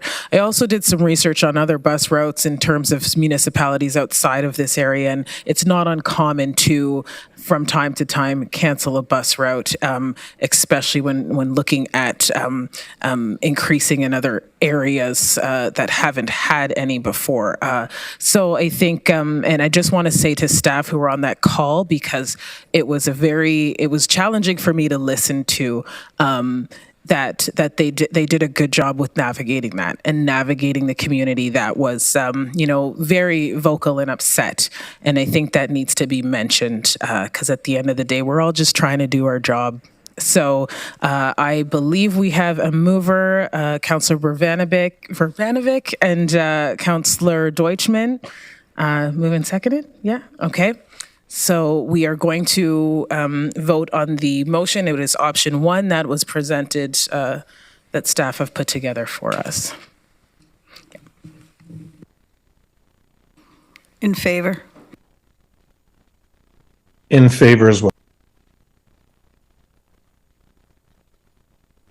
Okay, that is carried. Thank you. All right, moving along right now. Okay, we are at 9.3, Environmental and Climate Action, 2023 Water and Wastewater Monitoring Report. Commissioner Rose, I will call on you to introduce the report. Thank you, Chair. So as Council knows, water and wastewater servicing needs to be in place prior to development. The region is a groundwater-based community with 75% of the water coming from wells and 25% coming from the Grand River. The Ministry of the Environment, Conservation and Parks regulates how much water we can take from the wells and the river to ensure the environment is protected. It is important, therefore, to keep a close eye on the capacity that we have in order to ensure that all development can happen as planned. And this work is underpinned and supported by the water supply strategy. And as you know, we have started the water supply strategy this year looking out to 2051. So this report before you is an annual report we share with Council to show what has been allocated to development throughout the past year. And as the report shows, we had adequate capacity to service development in the past year. Our last water supply master plan ensures there is adequate water supply for all development to 2031. That's why we're updating it this year to 2051. And the recent additions of lands to the ROPA 6 will be incorporated into the master plan we are working on right now. Water and wastewater staff work closely with the planning group to outline servicing constraints and concerns to ensure that development happens in the most cost-effective and efficient manner. And the region is uniquely positioned to continuously monitor and report on the available capacity and uses the annual water and wastewater monitoring report with other tools to inform the 10-year capital budget for development-related infrastructure projects for the entire region. So I just wanted to give that context to the report just in light of some of the conversations we've been having around ROPA 6 and planning and development and all the legislation that's come forward from the province.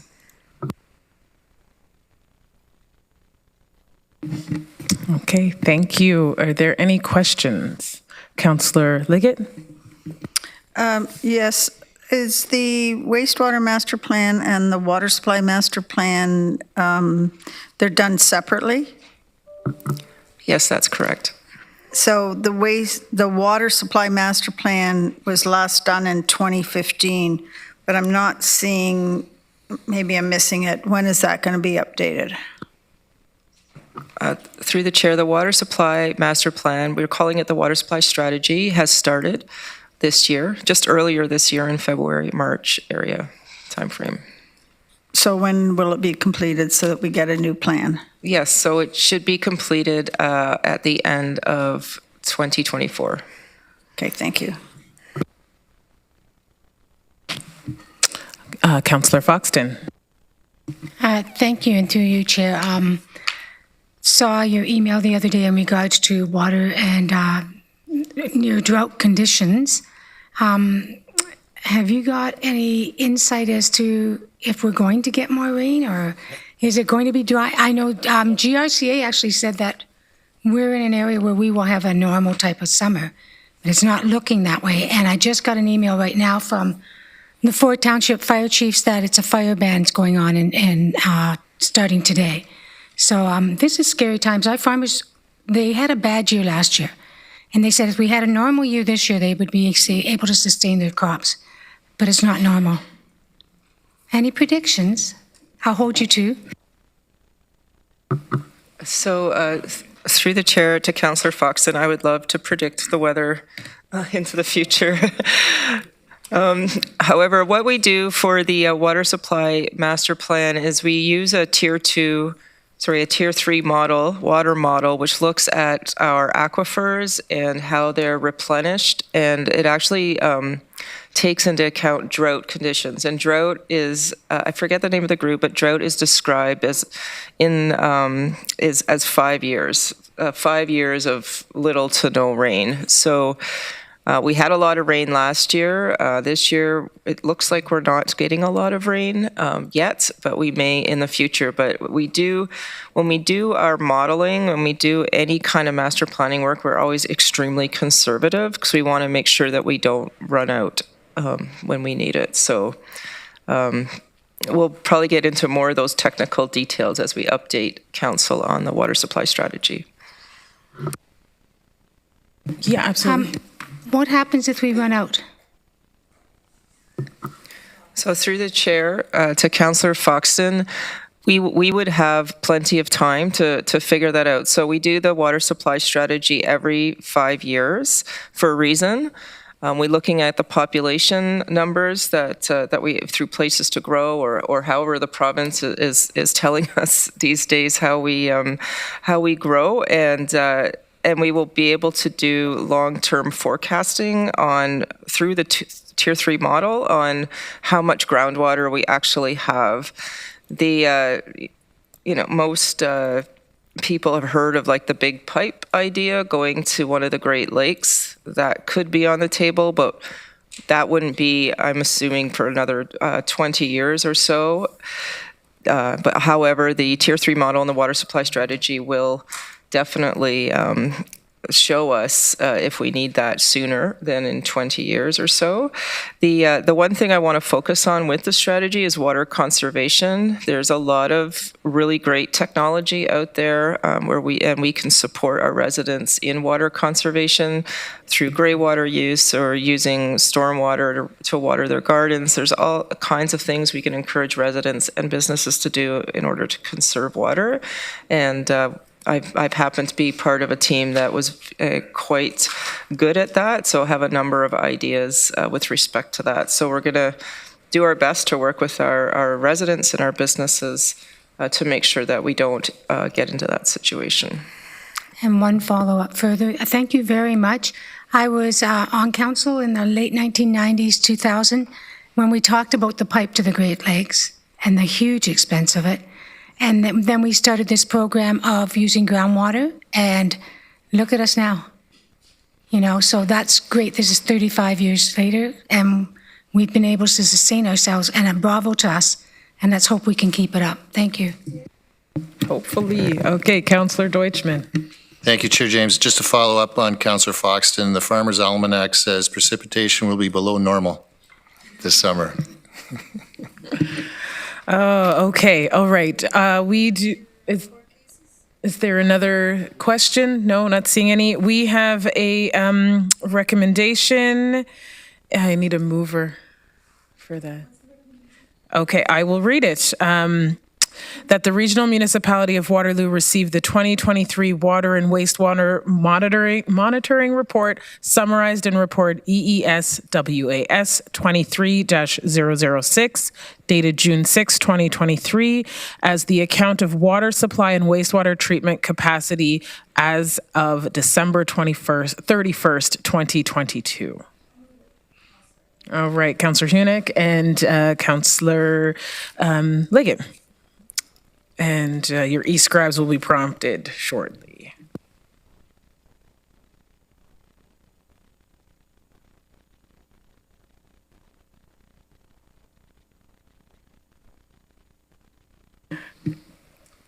Okay, that is carried. All right, so we are now at item 10, information correspondence. You all have your council committee tracking list.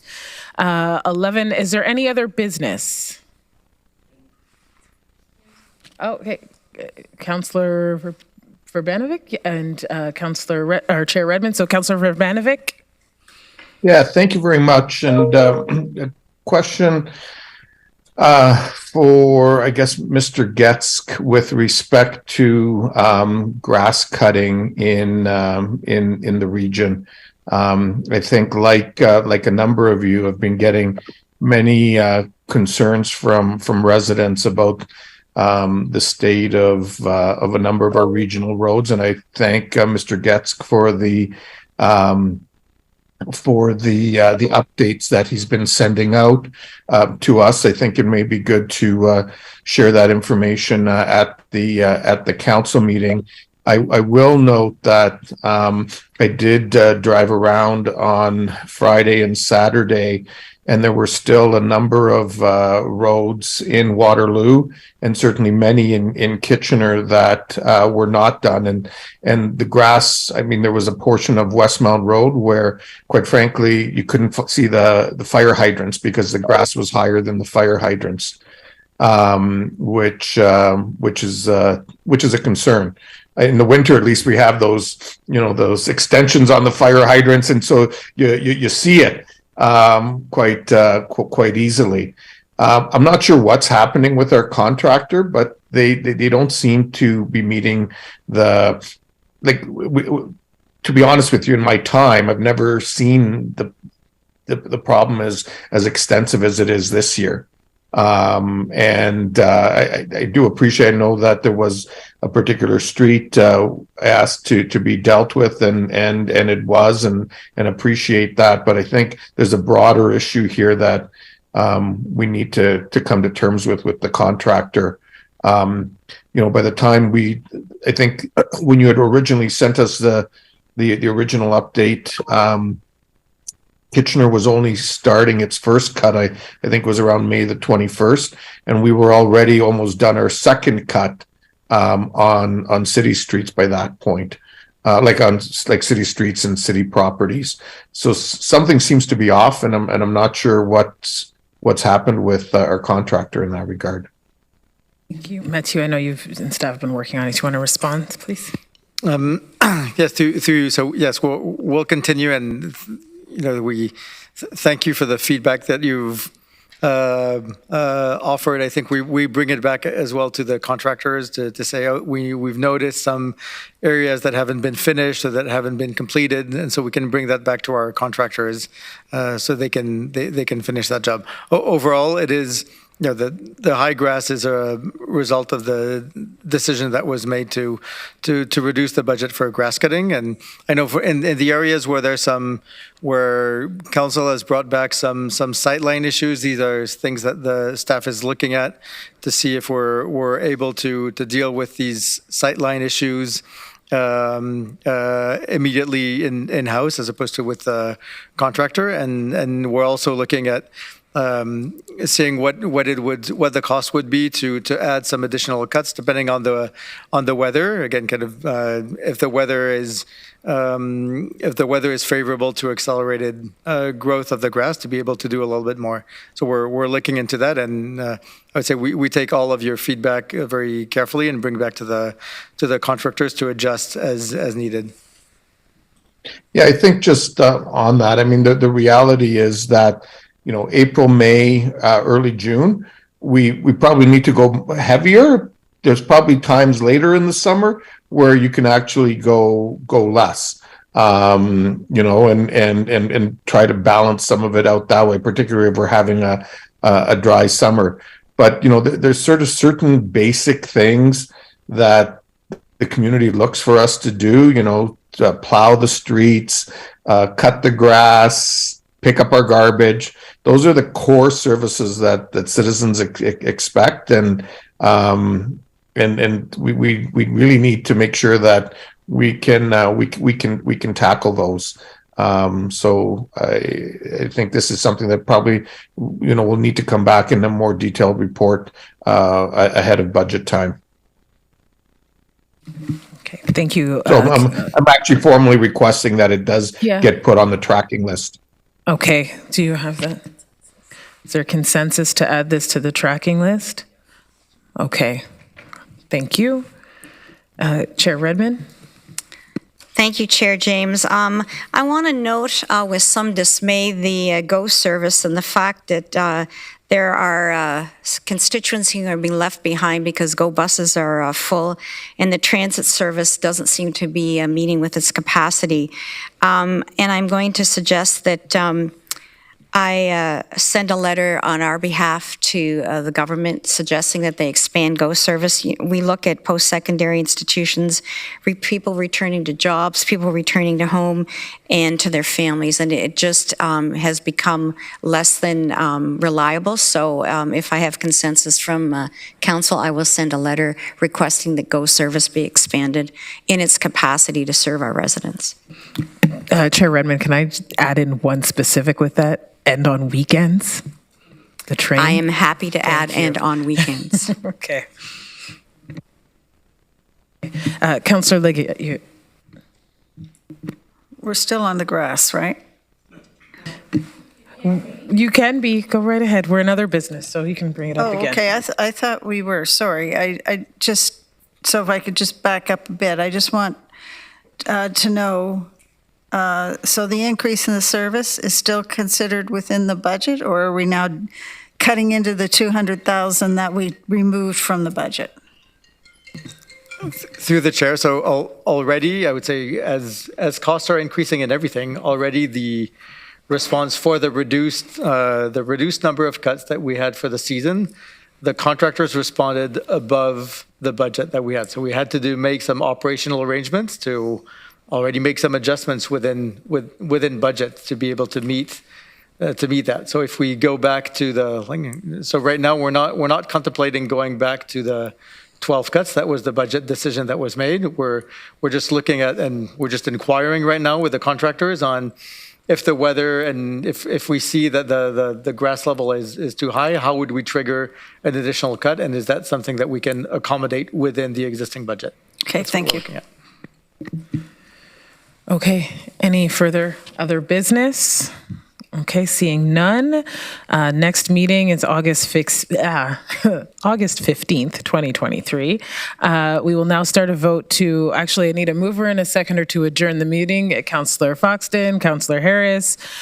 We'll now start a vote to adjourn. In favor. Okay.